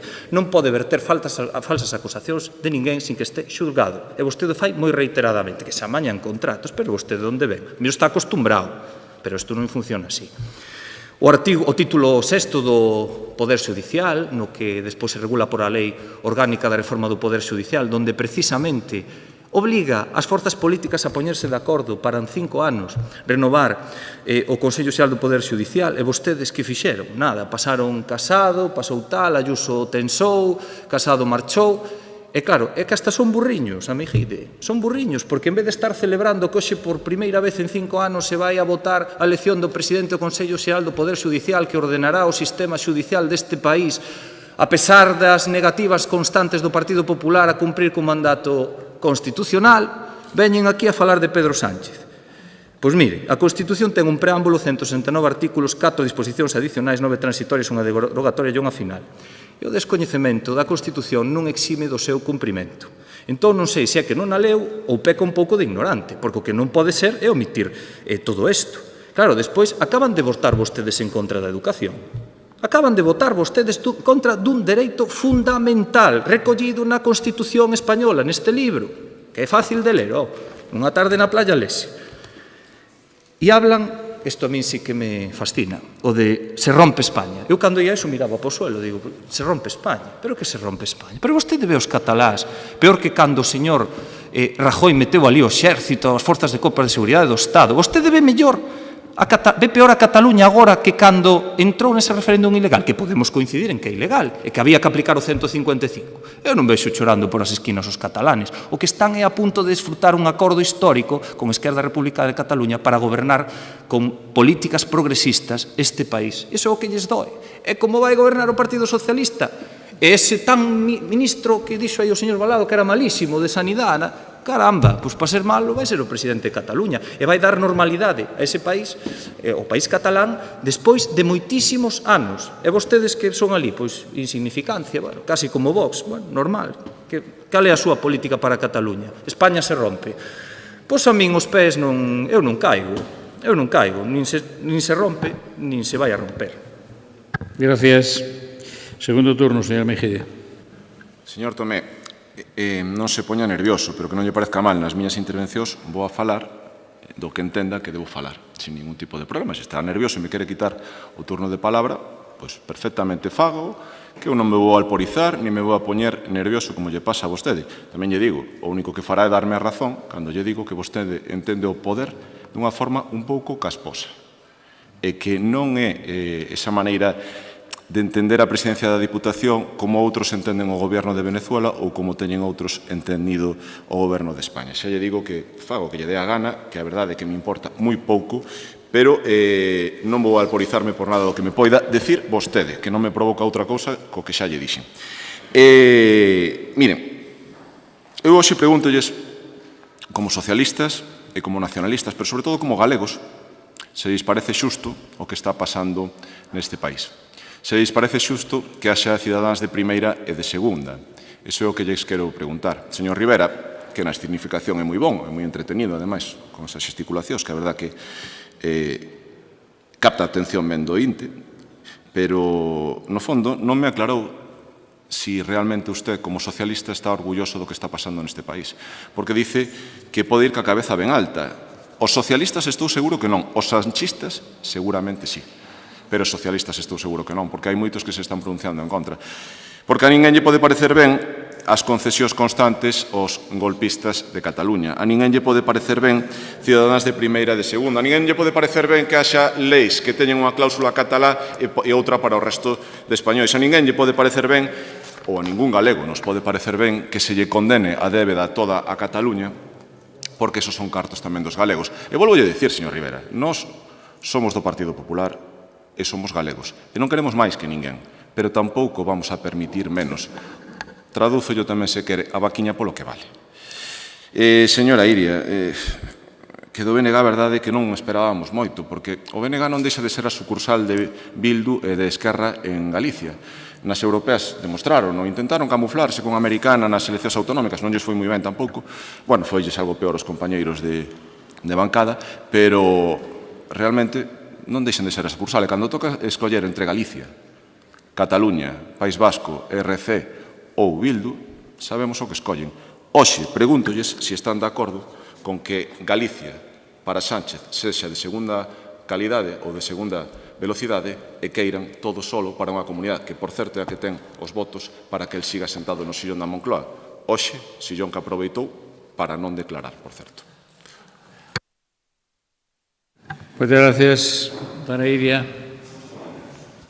Gracias, presidente. Bueno, eu tamén aproveito para preguntarlle ao señor Amejide, que antes defendeu a moción do Demetrio, se vostede está de acordo en que haxa nenos de primeira e nenos de segunda, porque acaban de votar vostedes en contra de mellorar as condicións de moitos centros públicos do rural. Acaban de votar en contra. E votan en contra sempre que traemos algunha moción de sanidade que tamén afecta a estes mismos municipios. Entón, non sei, ten un último minuto para decirnos se está a favor ou en contra de que a xente do rural siga sendo xente de segunda para vostedes. Ben, esta moción do PP o que pretende disimular a súa responsabilidade no feito de que Galiza teña un sistema de financiamento inxusto e atribuir esa responsabilidade a outras comunidades. Pero o problema de Galiza non é ningunha outra nacionalidade histórica. É a inutilidade do Partido Popular a hora de defender os nosos intereses, porque está pregado a Génova e as súas estrategias electorais. Quen non negocia cada ano o noso sistema de financiamento, o sea, por non facer iso, perdemos máis de 1.000 millóns de euros. E iso castiga os nosos servizos públicos, nomeadamente sanidade e educación. Mire, o BNG defende e defenderá sempre un financiamento xusto para Galiza que preste os servizos públicos adecuadamente. Nese sentido, a nosa proposta de máximos é a dun concerto económico. Trataríase de que Galiza tivese atribución de plena capacidade normativa, de xestión e responsabilidade fiscal sobre todos os impostos soportados en Galiza, contando cunha urxencia tributaria galega integral, un modelo de responsabilidade plena semellante ao que teñen Euskadi e Navarra e co que non lles foi nada mal a luz dos seus indicadores socioeconómicos. De feito, invito a ir a que se dé unha volta polas carreteras interiores de Guipúzcoa, porque non hai fochanca ningunha, mire.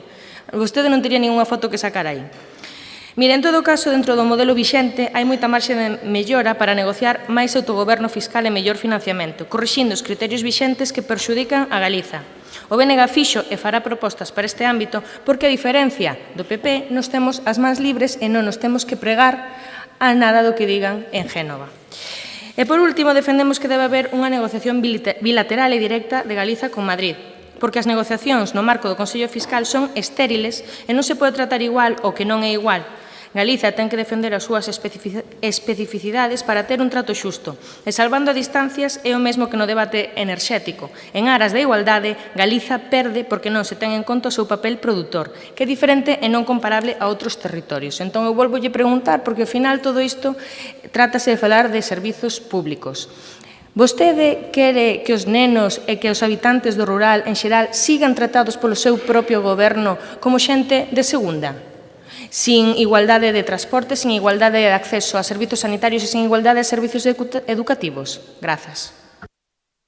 Gracias, dona Iria. Don Pablo, segundo turno. Sí, di doña Iria, di ben, por aí tiña que ser esa moción, porque, claro, dice vostede que é do Partido Popular, pero se un colle extrapola a utilización de determinados términos, a min recórdame máis a Ortega Smith que o señor Feijóo. Golpistas, utilizan amaños, utilizan a terminoloxía totalmente botada ao monte. Eu creo que aquí xa non hai que ter un decoro. Hai que ser un pouco conscientes do que se di, pero, bueno, cada un. Claro, vostede fala de se rompe España, os mismos do Partido Popular, do que dice vostede que é, que presume de ser, e non me parece mal, me faltaría máis. Pero son os mesmos, non sei se se acordan dun tipo que tiña bigote, chamabas Aznar, apellidabas, José María, non este, o Aznar, o de bigote, que decía que falaba catalán na intimidade. Acórdanse, sí, verdad? Bueno, pois ese subiulle a recaudación de impostos o 50% do IRPF aos cataláns, na recaudación de impostos. E vostedes aquí están extrañados, volvense locos. Pero vamos a ver, de que vamos? O sea, vamos a ver, vamos a falar con propiedade, señora Meijedo. Eu entendo que lle guste defender estas mocións. Entendo que lle guste moito defender estas mocións. Pero, bueno, hai que ser, digo yo de verdade, ten que preparalas un pouco mellor, porque senón dice por aí golpistas, tal, non sei que, ala, aí vai todo, e terá quen yo compre. Pero son vostedes os mesmos, o señor Feijóo foiselle a pinza, reconoceu que se tiña que haber pactado co señor Puigdemont houbera feito. Que pasa con un toque de atención, toque de banderilla de la señora Ayuso? E dixo, pero tú que dices? Claro, o outro reculou, pero dixo, e non sei se hasta foi aquí, non sei, por aquí anduvo, algo dixo, recoñeceu os periodistas e despois dixo que non dixera, dixo que tal. Se vostedes o que queren é a toda costa o goberno do Estado, que máis lles dá a lei de amnistía que pacificou este país, que pacificou Cataluña, que máis dá? No diálogo, no consenso é como se construe a democracia. A ver se se enteran que no conflicto vostedes non ganan. E siguen vostedes aí, e siguen Madrid na oposición. E na Xunta non, pero chegarán a oposición. Porque están nunha confrontación constante co goberno de Madrid, pero ainda non sei cal é a súa proposta, porque a mí si me din reafirmar o compromiso co principio de igualdade entre todos os galegos, os de interior, os da costa, os do rural, os do urbano, eu apoiaría esa moción. Velar polo equilibrio económico tamén entre rural e urbano, impulsar o diálogo constante cas deputacións como iniciou o señor Rueda co señor presidente, que sei que a algúns non lles gusta, sei que a algúns de vostedes non lles gusta ese diálogo, pero a min sí, porque a política é eso, e incluso traballar na reformulación do financiamento local, porque que pasa con eso? Ese plantexamento non existe na linguaxe do Partido Popular. Ui, vamos a hablar de concellos? Non, facemos a competencia, se lo comen ellos e ala. Eu non sei, de verdade, os que son desalcaldes aí como tragades con todo eso. De verdade que hai que ter unhas tragaderas moi grandes. E despois, se remato, vostede tamén é especialista en sistema político iberoamericano, ora, porque outro día falou de Cuba, hoxe de Venezuela, pero despois vostede é o típico que vai cunha pulserita de España nunha mão e algo todo incluído na outra. Entonces, eu non sei o que... Moitas gracias. Turno de peche, señora Mejide. Moitas gracias, presidente. Dona Iria, efectivamente, nós estamos a favor da educación. Por eso, o noso goberno na Xunta negociou un convenio cos sindicatos que se vai a cumprir, evidentemente, convenio que, por certo, vostedes, a súa sucursal sindicalista votou en contra e negouse a aprobar. Entonces, leccións aquí súas a xustas. Pero, pero ten razón unha cousa. Vostedes non se teñen que plegar a Génova, iso é verdad? Vostedes teñense que plegar a Bildu e a Esquerra. Pero, cada un sabe o seu. Nos vamos a defender os galegos. Os miles e miles e miles de galegos que nos votan. Por eso levamos tantos anos gobernando Galicia con maiorías absolutas ininterrumpidas. Porque, inda que se intenten apropiar dos carnés de galegos, inda que se intenten apropiar dos carnés de ruralitas ou do rural, votan o Partido Popular. Porque creen na política do Partido Popular. Creen na igualdade, que é o que propugnamos dende o Partido Popular, a igualdade e a liberdade. E de isto vai esta moción, de igualdade, de equilibrio económico entre os territorios, de diálogo construtivo e de financiamento autonómico. Moitas gracias. Gracias, señora Mejide. Sometemos a votación a iniciativa do Grupo Popular. Votamos.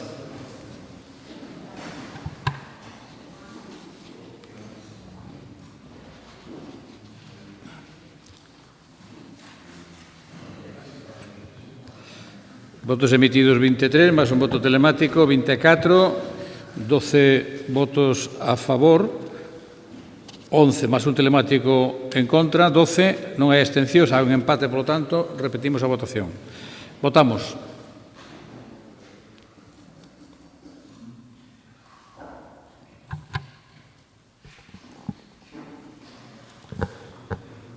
Votos emitidos 23, máis un telemático 24, a favor 12, en contra 12, non hai abstencións, queda rexeitada polo voto de calidad.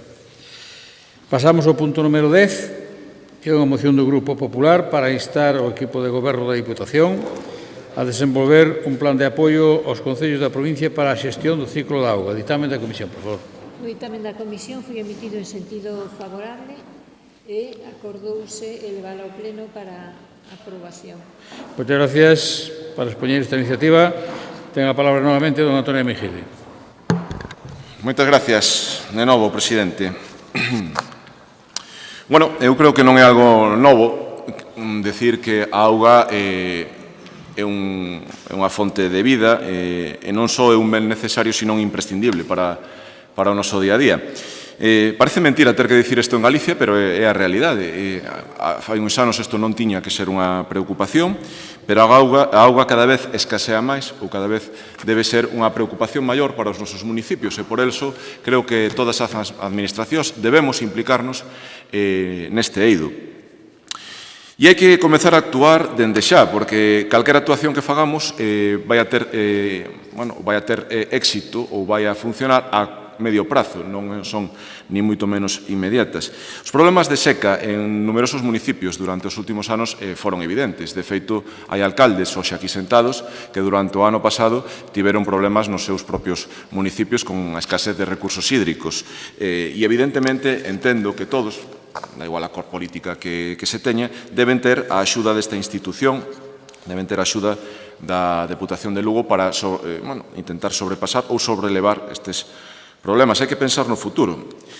Sei que comenzarán a escurrir o bulto e que comenzarán a decir que isto é a Xunta, porque a Xunta ten as competencias, porque a Xunta ten a obrigación, e todo o que suelen decir, porque a verdade non fan outra cousa que facer oposición á Xunta. Pero a realidade é que, según a Lei de Bases, é unha competencia exclusiva dos concellos. O abastecemento de auga potable a domicilio, a evacuación e o posterior tratamento de augas residuais. Competencia que, de acordo con esta mesma lei, pode ser tamén amparada ou apoiada polas propias diputacións provinciais, así o di, por exemplo, o artigo 31 ou o 36, onde se regula, como ben saben vostedes, non fai falta que yo diga eu, as competencias da Diputación, pero que poden actuar nesa labor de coordinación, de impulso e de axuda con eses concellos que non teñen os recursos necesarios para poder levar a cabo estas medidas de programación do ciclo da auga ou de intentar reorganizar o ciclo da auga. Miren, é unha competencia exclusiva municipal, é unha competencia legal tamén da Deputación apoiar a estes concellos e moitos, como decía, non teñen nin capacidade material nin de personal. A Deputación non pode alegar descoñecemento desta situación. Repito, aquí hai deputados que tiveron nos seus concellos esos problemas e a Deputación tampouco pode alegar ou pode decir que este destinando demasiados recursos provinciais a este eido, porque durante o ano pasado, durante a conta xeral, se collemos os datos da conta xeral de 2023, para abastecemento destináronse 585.986,76 euros e para saneamento 236.008,93 euros, é dicir, o 0,7% do orzamento da Diputación en investimentos en materia de abastecemento e saneamento, coas inxentes cantidades de cartos que destinan a cousas, vou a non decir o calificativo que tiña en mente, ou a convenios con amiguetes ou en comprar vontades dentro dos seus partidos. A verdade é que podían destinar un pouco máis. Por exemplo, nesta moción falamos de 3 millóns de euros destinados única e exclusivamente ao ciclo da auga nos concellos, a apoialo. Porque hai problemas serios, hai problemas co nivel dos ríos, hai problemas ca contaminación de acuíferos, hai problemas tamén ca falta de encoros ou de reservas hídricas en moitos concellos. E a Diputación non pode mirar para outro lado, nin pode decir que é cousa de outra administración, porque non o é, porque a Diputación ten competencias neste senso. E que lles pedimos? Que asesoren aos concellos, porque a Diputación ten medios técnicos que non o teñen a maioría dos concellos. Pedimos que coordinen aos concellos, porque a veces é necesario exercer ese liderazgo dende a Diputación, non con mau férrea, non con esa forma de entender o poder totalitarista que se demostra cada vez que temos un pleno provincial, non, sino de liderazgo real, de axudar os concellos a que consigan axudas, a intentar que colaboren e que traballen entre eles cando teñen problemas comuns. Que se apoie económicamente, falamos de 3 millóns de euros, o gallá sea máis. Que se lidere tamén a solicitude de axudas europeas. E, sobre todo, que se coordine todo isto dende a Diputación Provincial. E isto é o que pedimos. E eu creo que non se pode ser máis constructivo nunha moción que o que estamos sendo hoxe aquí. Por iso agardamos o seu voto favorable. Do contrario, pois entendemos que vostedes o único que queren politizar é ata o ciclo da auga. E isto entristeceríanos profundamente. Muchas gracias. Por o Grupo Socialista ten a palabra a dona Pilar García Porto. Gracias, señor presidente. Señora Meijide, acabo de entender perfectamente o seu concepto da política. Dixo que os alcaldes tiñan problemas en épocas de seca, os problemas tenos a cidadanía. E os alcaldes estamos para intentar resolvelos cos medios dos que dispoñemos. Eu entendo que a usted lle preocupe moito que os seus alcaldes se teñan que enfrontar, pero enfrontámonos todos con valentía, sin temor e facendo o que podemos. E se explica, non hai ningún problema. Por lo tanto, os problemas son dos veciños, e non son dos alcaldes que estamos aí para facer un traballo que para iso nos escollen, non para ser figuras decorativas. Mire, este é un exemplo máis das mocións que tanto lle gustan a ustedes, nas que marcan tarefas aos demais, vostedes non fan, evidentemente, as que lles competen, polo tanto, agóchanas, intentando decir que son os demais os que teñen que exercelas. E citan vostedes, ademais, a Diputación de Ourense, que se olvidou vostede de dicilo, pero voulle decir eu. Eu teñolle que decir que a Diputación de Ourense foi a un perte da auga gracias aos fondos europeos que conseguiu o goberno de Sánchez, que tampouco lle gusta a vostede. Por iso foi a Diputación de Ourense a un perte da auga. E, por outro lado, hai que decirlle á Diputación de Ourense que benvida, por fin, tamén, ao reparto e ao traballo de xeito transversal para os concellos que están iniciando, están dando os primeiros pasiños. Benvidos, os do Partido Popular de Ourense, que, dende logo, vexos un pouquiño mellor ubicados que a vostedes. Miren, e a maiores de todo isto, tamén lle quería decir eu que vostede, como sempre, ven aquí na súa moción a citar o marco legal, que é certo que o suministro de auga é unha competencia municipal, pero as dimensións das obras necesarias e a necesidade de concebir esa xestión do ciclo da auga dunha forma conxunta foi da Xunta de Galicia. Quen fixo o ciclo da auga? Foron os concellos que se puxeron de acordo e lle pediron á Xunta de Galicia que inventara o ciclo da auga, que fixera as leis que rixen o ciclo da auga? Creo que non. Vostedes, dende a Xunta de Galicia, están gobernando e olvídanse para virlle a pedir á Deputación, como sempre. Miren, hai concellos que converten a súa rede de abastecemento nunha especie de odisea de traballo, porque hai concellos con poucos habitantes dispersos nun medio rural que teñen unha certa extensión xeográfica que poden ter unha rede de abastecemento de augas que chega ata 80 kilómetros, señora Meijide, de extensión total. Como pretenden vostedes que asuma o mantemento co orzamento municipal un concello pequeno? Pero é que, miren, sobre todo vostedes teñen a gallardía de vir a presentar esta moción aquí para pedirlle á Xunta de Galicia cando a Xunta lle está impoñendo aos concellos gastos de máis de 600 millóns de euros ao ano, que isto é o que calcula FEGAN, non será o Partido Socialista da Diputación de Lugo que fai o cálculo, que son o que gastan os concellos, os que gobernan vostedes tamén, vamos todos no lote, os que gobernan vostedes tamén, é o que gastan 600 millóns de euros en competencias impropias que a Xunta de Galicia nos ten transferidas de xeito obligatorio. Case 6 veces o orzamento desta Deputación. E vostedes veñen aquí, pleno tras pleno, a decirnos que nós temos que cubrir todas esas eivas da Xunta de Galicia. Cos orzamentos da Deputación de Lugo non é o camiño, señora Meijide. Xa fai tempo que tiña que ter dado un giro e empezar a exixirlle ao seu partido político que goberna na Xunta de Galicia que sexa máis responsable, máis corresponsable, a vostede que lle gusta moito eso da gobernanza, que sexa máis corresponsable con esta provincia. Miren, a pasividade da Xunta de Galicia é enorme e, ademais, é que non paran de sobrecargar os concellos desta comunidade autónoma. E, ademais, se vostede ten a osadía de vir a pedir aquí que sexa a Deputación de Lugo a que asuma esa responsabilidade, eu pregunto abertamente para que nos sirve Augas de Galicia? Para que sirve a Xunta de Galicia?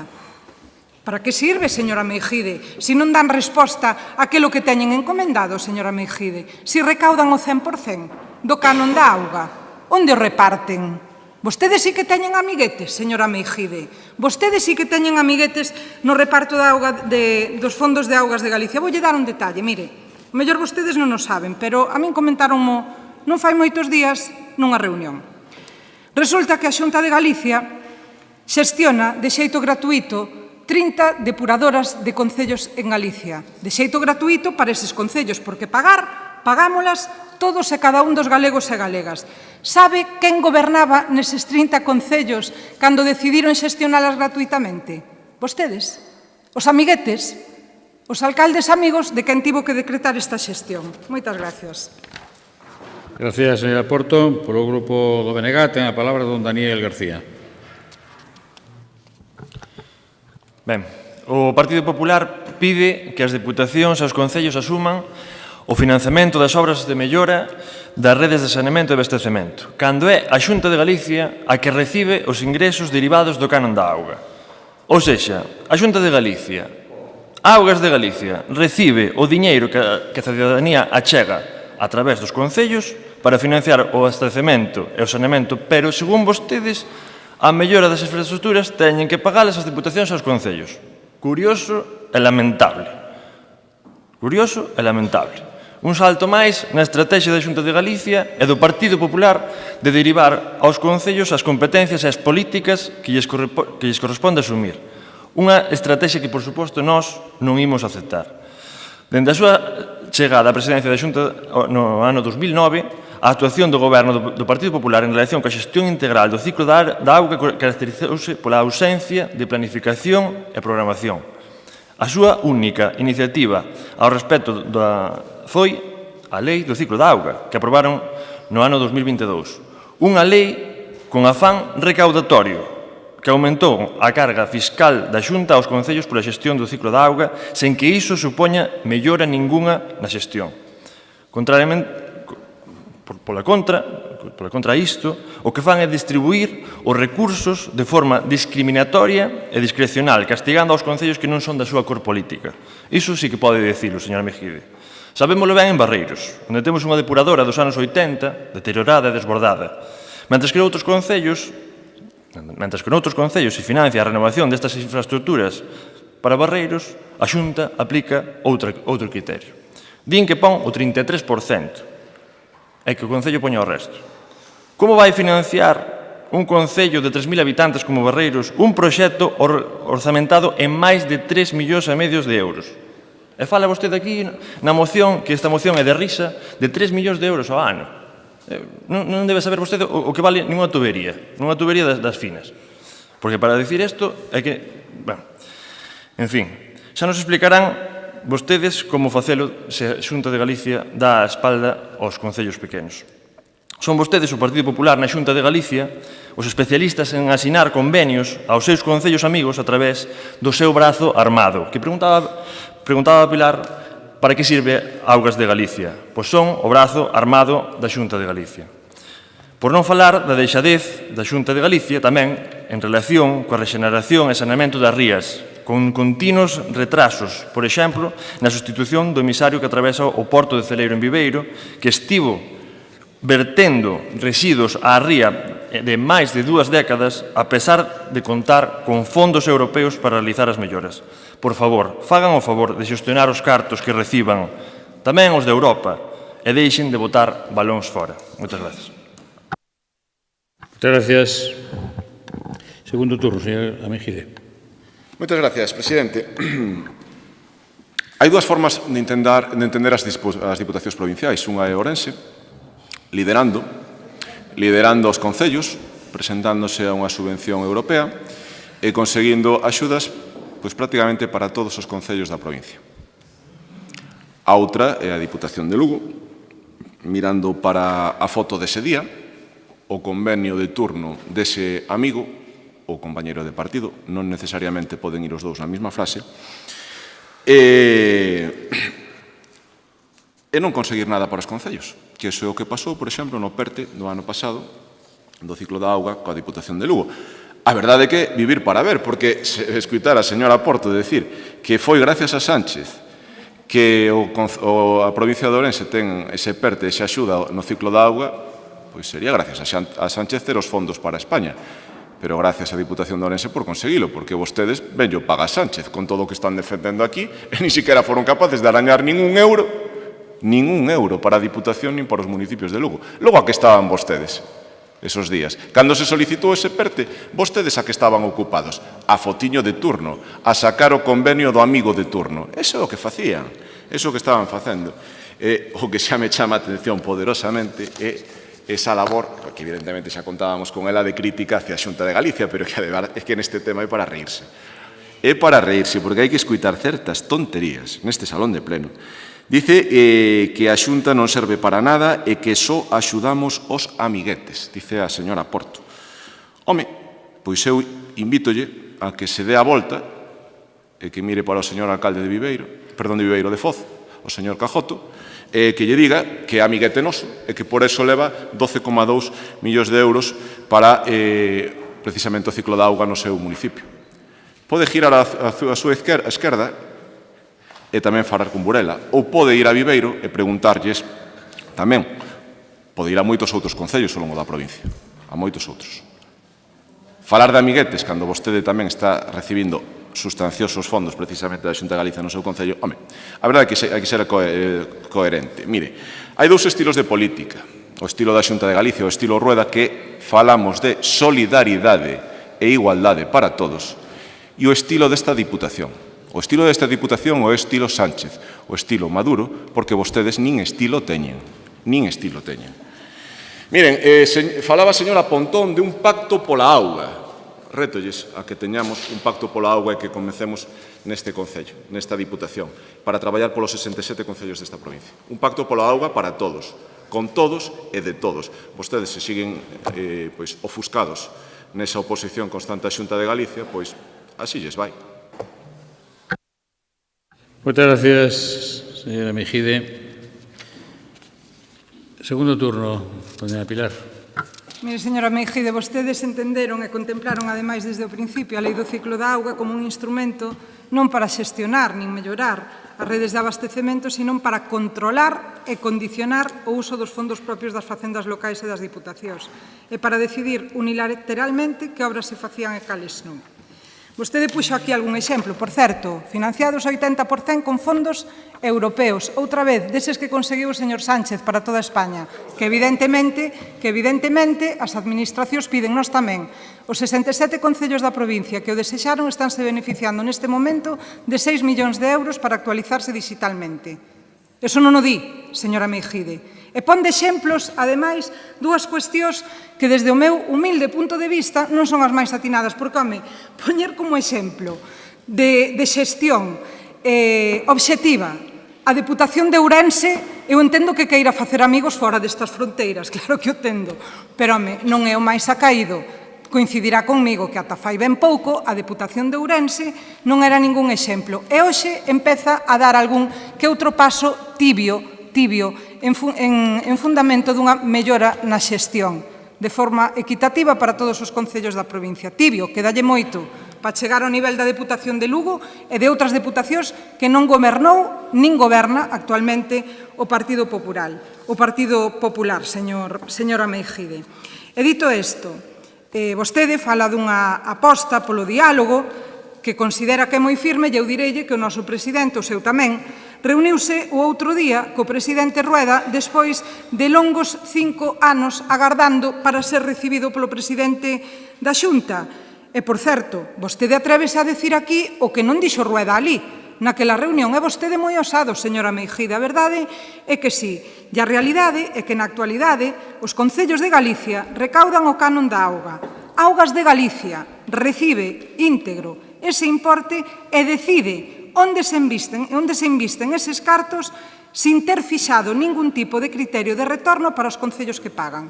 Nos fixamoslle chegar unha proposta ao señor Rueda, que non me pareceu a min que se comportara renunciando abertamente a ela. Dende logo, non me deu a min esa sensación, e a proposta é clarísima, que se respete o acordo da FEGAN, no que o 50% da devolución iría para o 50% do recaudado iría en devolución aos concellos, e do outro 50, máis ou menos un 25-30, sería un fondo solidario para os concellos pequenos que, por moito que queiran, nunca van a poder chegar a cometer determinadas actuacións, e outro 25% sería para o financiamento e funcionamento do propio organismo de augas de Galicia. Unha proposta sensata, pero o seu partido na Xunta de Galicia de momento gobernou sin escoitar os concellos. E ven vostede aquí a decirnos outra vez que nos fagamos cargo desde a Deputación. Anda desorientado, señora Mejide. Moitas gracias. Don Daniel.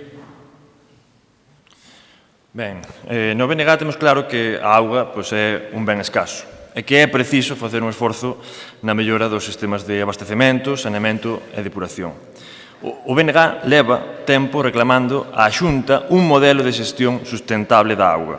Propuxemos un gran pacto pola auga, que supoña planificación e investimentos para facer un uso máis eficiente deste recurso, priorizando a renovación de redes e experiencias innovadoras de aforro e reutilización de auga, a digitalización e automatización, o aproveitamento de augas pluviais, o apoio ao sector primario ou a reducción no consumo.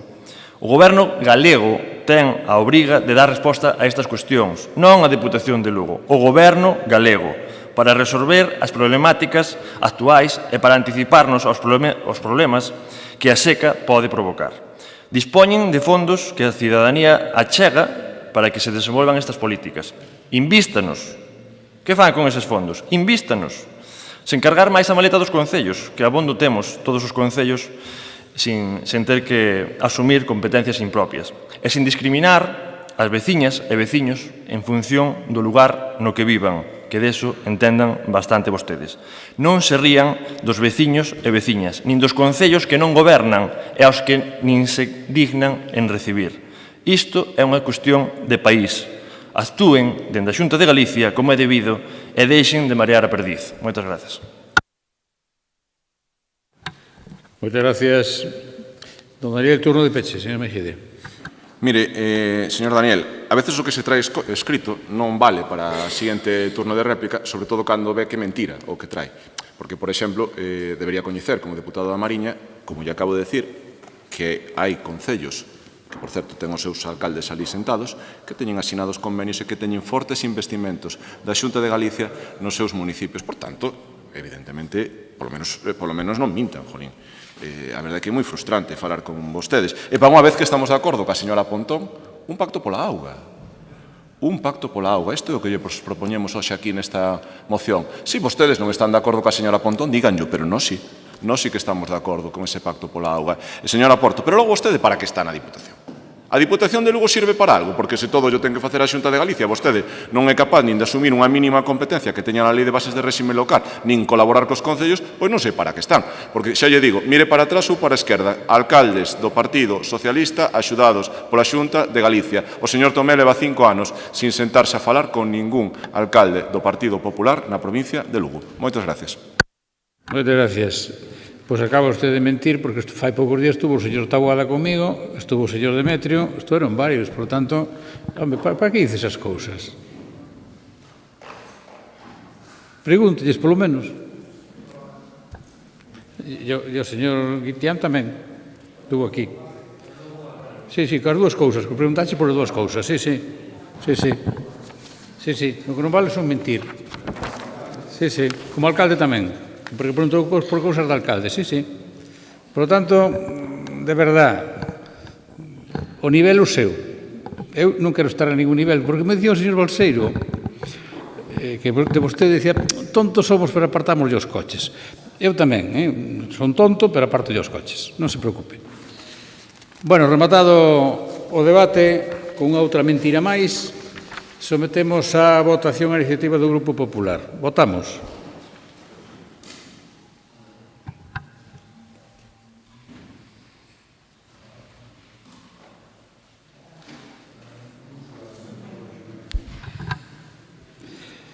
Votos emitidos 23, máis un telemático, a favor 12, en contra 12, abstencións non hai. Temos que repetir a votación novamente. Votamos.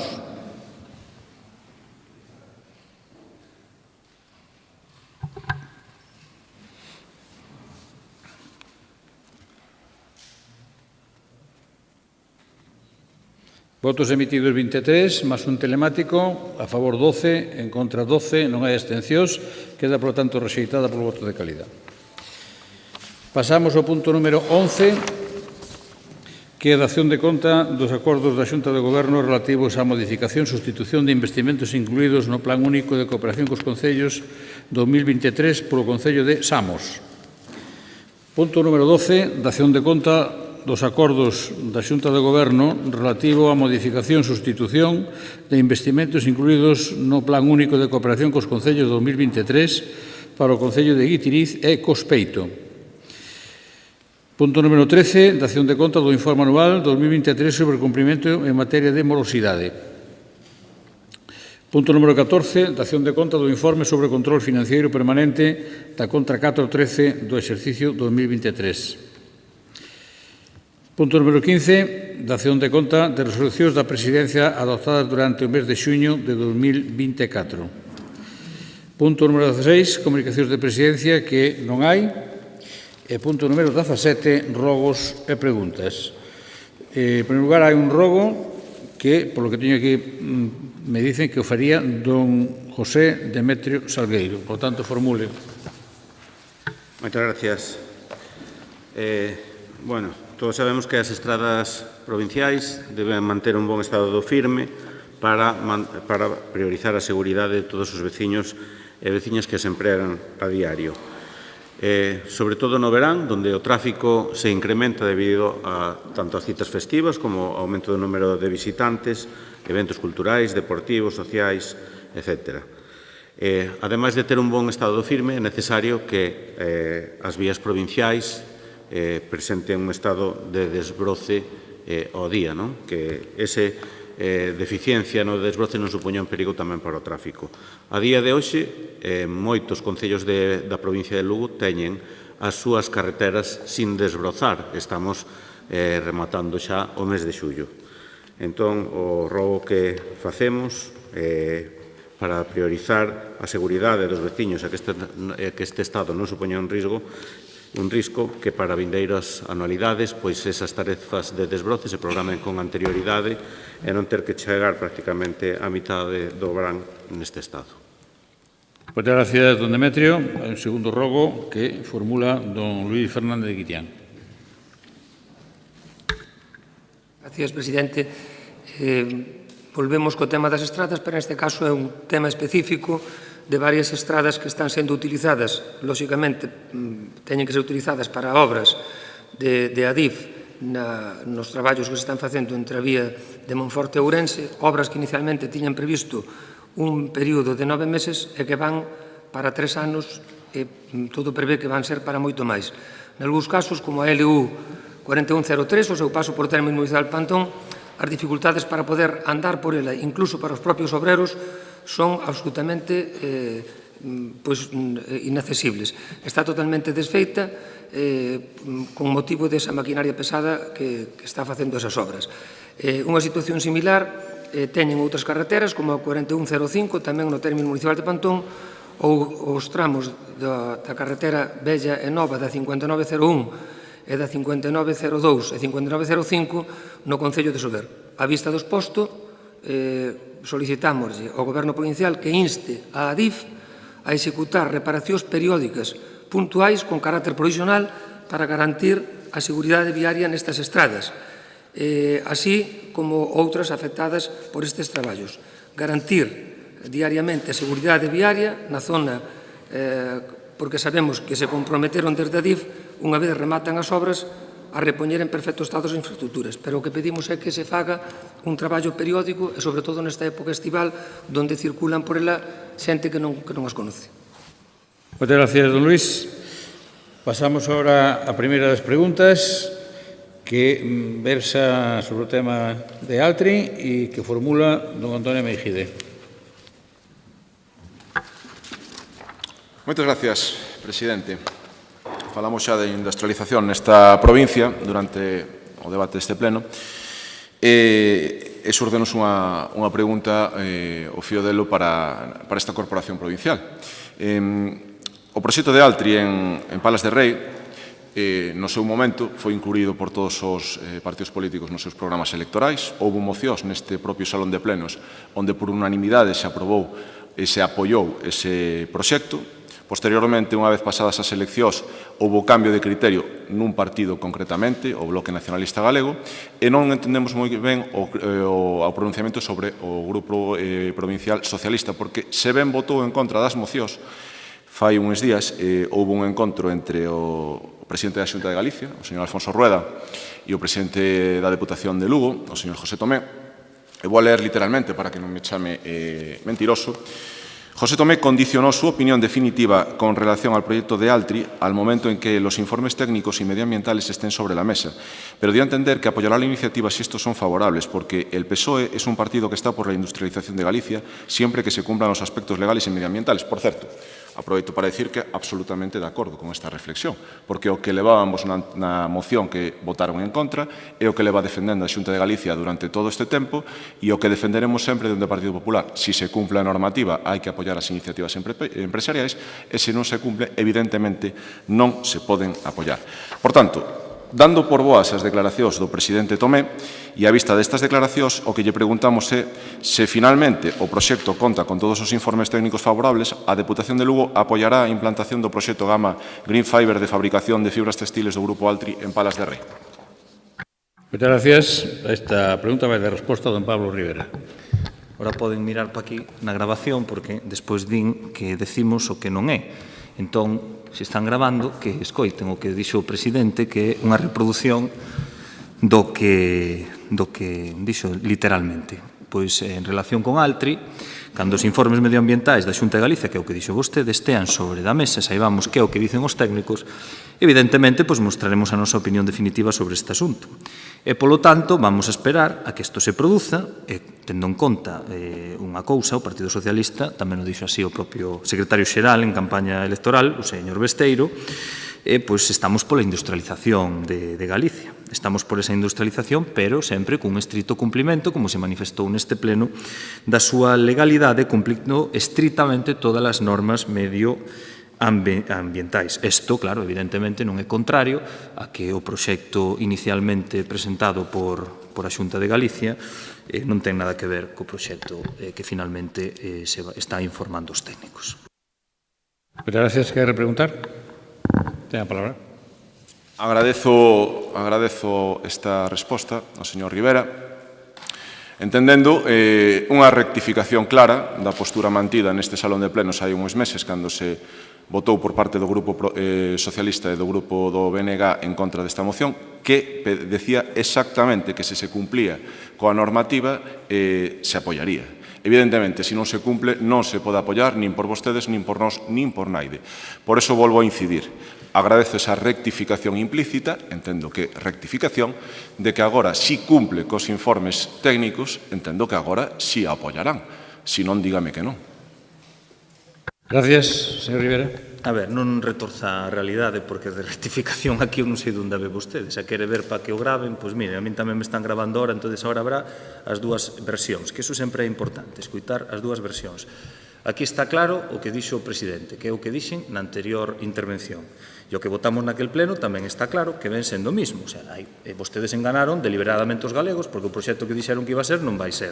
Entón, ora hai un proxecto que non ten nada que ver co do principio, están informando. Pois vamos a esperar a eso para ver que dictaminan definitivamente os técnicos. Eso é o que temos que decir sobre isto. Muchas gracias, señor Rivera. Pasamos á segunda pregunta, que versa sobre Santa María e que tamén formula don Antonio Mejide. Moi brevemente, señor presidente, sabemos todos, non fai falta que o lembremos aquí, a problemática que ten de estacionamento a cidade de Lugo. Por elo, no 2022, se non recordo mal en febreiro, os compañeiros do Bloque Nacionalista Galego e o vicealcalde, ou tenente da alcaldesa, perdón, do Concello de Lugo, apresuráronse a ir a decretar a apertura do parking ou do aparcadoiro do Fogar de Santa María. Apertura que durou unhas horas, porque horas despois o presidente procedeu ao seu peche para acometer unhas obras e unha serie de actuacións.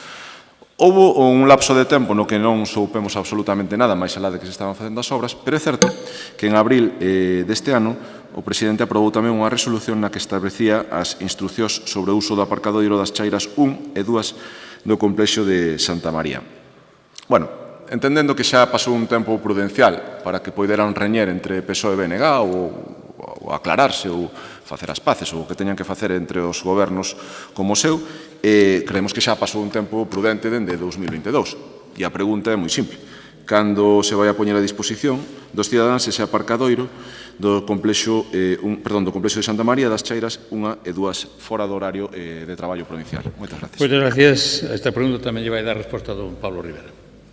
Bueno, pois, gustoume iso de vicealcalde, esa expresión que utilizou vostede, pois se está pegando esta linguaxe bolivariana, eso sí que é bolivariano. Entonces, mire outras cousas que se está despistando. A ver, a súa gran contribución como voceiro do Grupo Provincial Popular ás obras de Santa María son dúas. A primeira, facer un book de fotos bastante interesante, que non digo que salga mal, ni eso non me compete a min cuestionalo, pero, sobre todo, di vostede que non sabía o que pasaba ali. Home, por favor, ven de volta. Pero se eso non está aberto porque vostedes non quixeron. E non sabe, hasta se expedientaron a funcionarios desta institución. Veñen de volta. Son sobradamente coñecedores porque eso non se fixo. Pero, bueno, para a súa tranquilidade, valle pasar como ca residencia. Vamos a acabar abrindo antes o Fogar de Santa María co aparcamento disuasorio ese, no que, por certo, aí tiraron árboles e non pasou nada, afeito, ata unha profesora se puxo diante dun para impedilo, que é disuasorio porque ali non vai ir ni Dios, xa yo digo así de claro.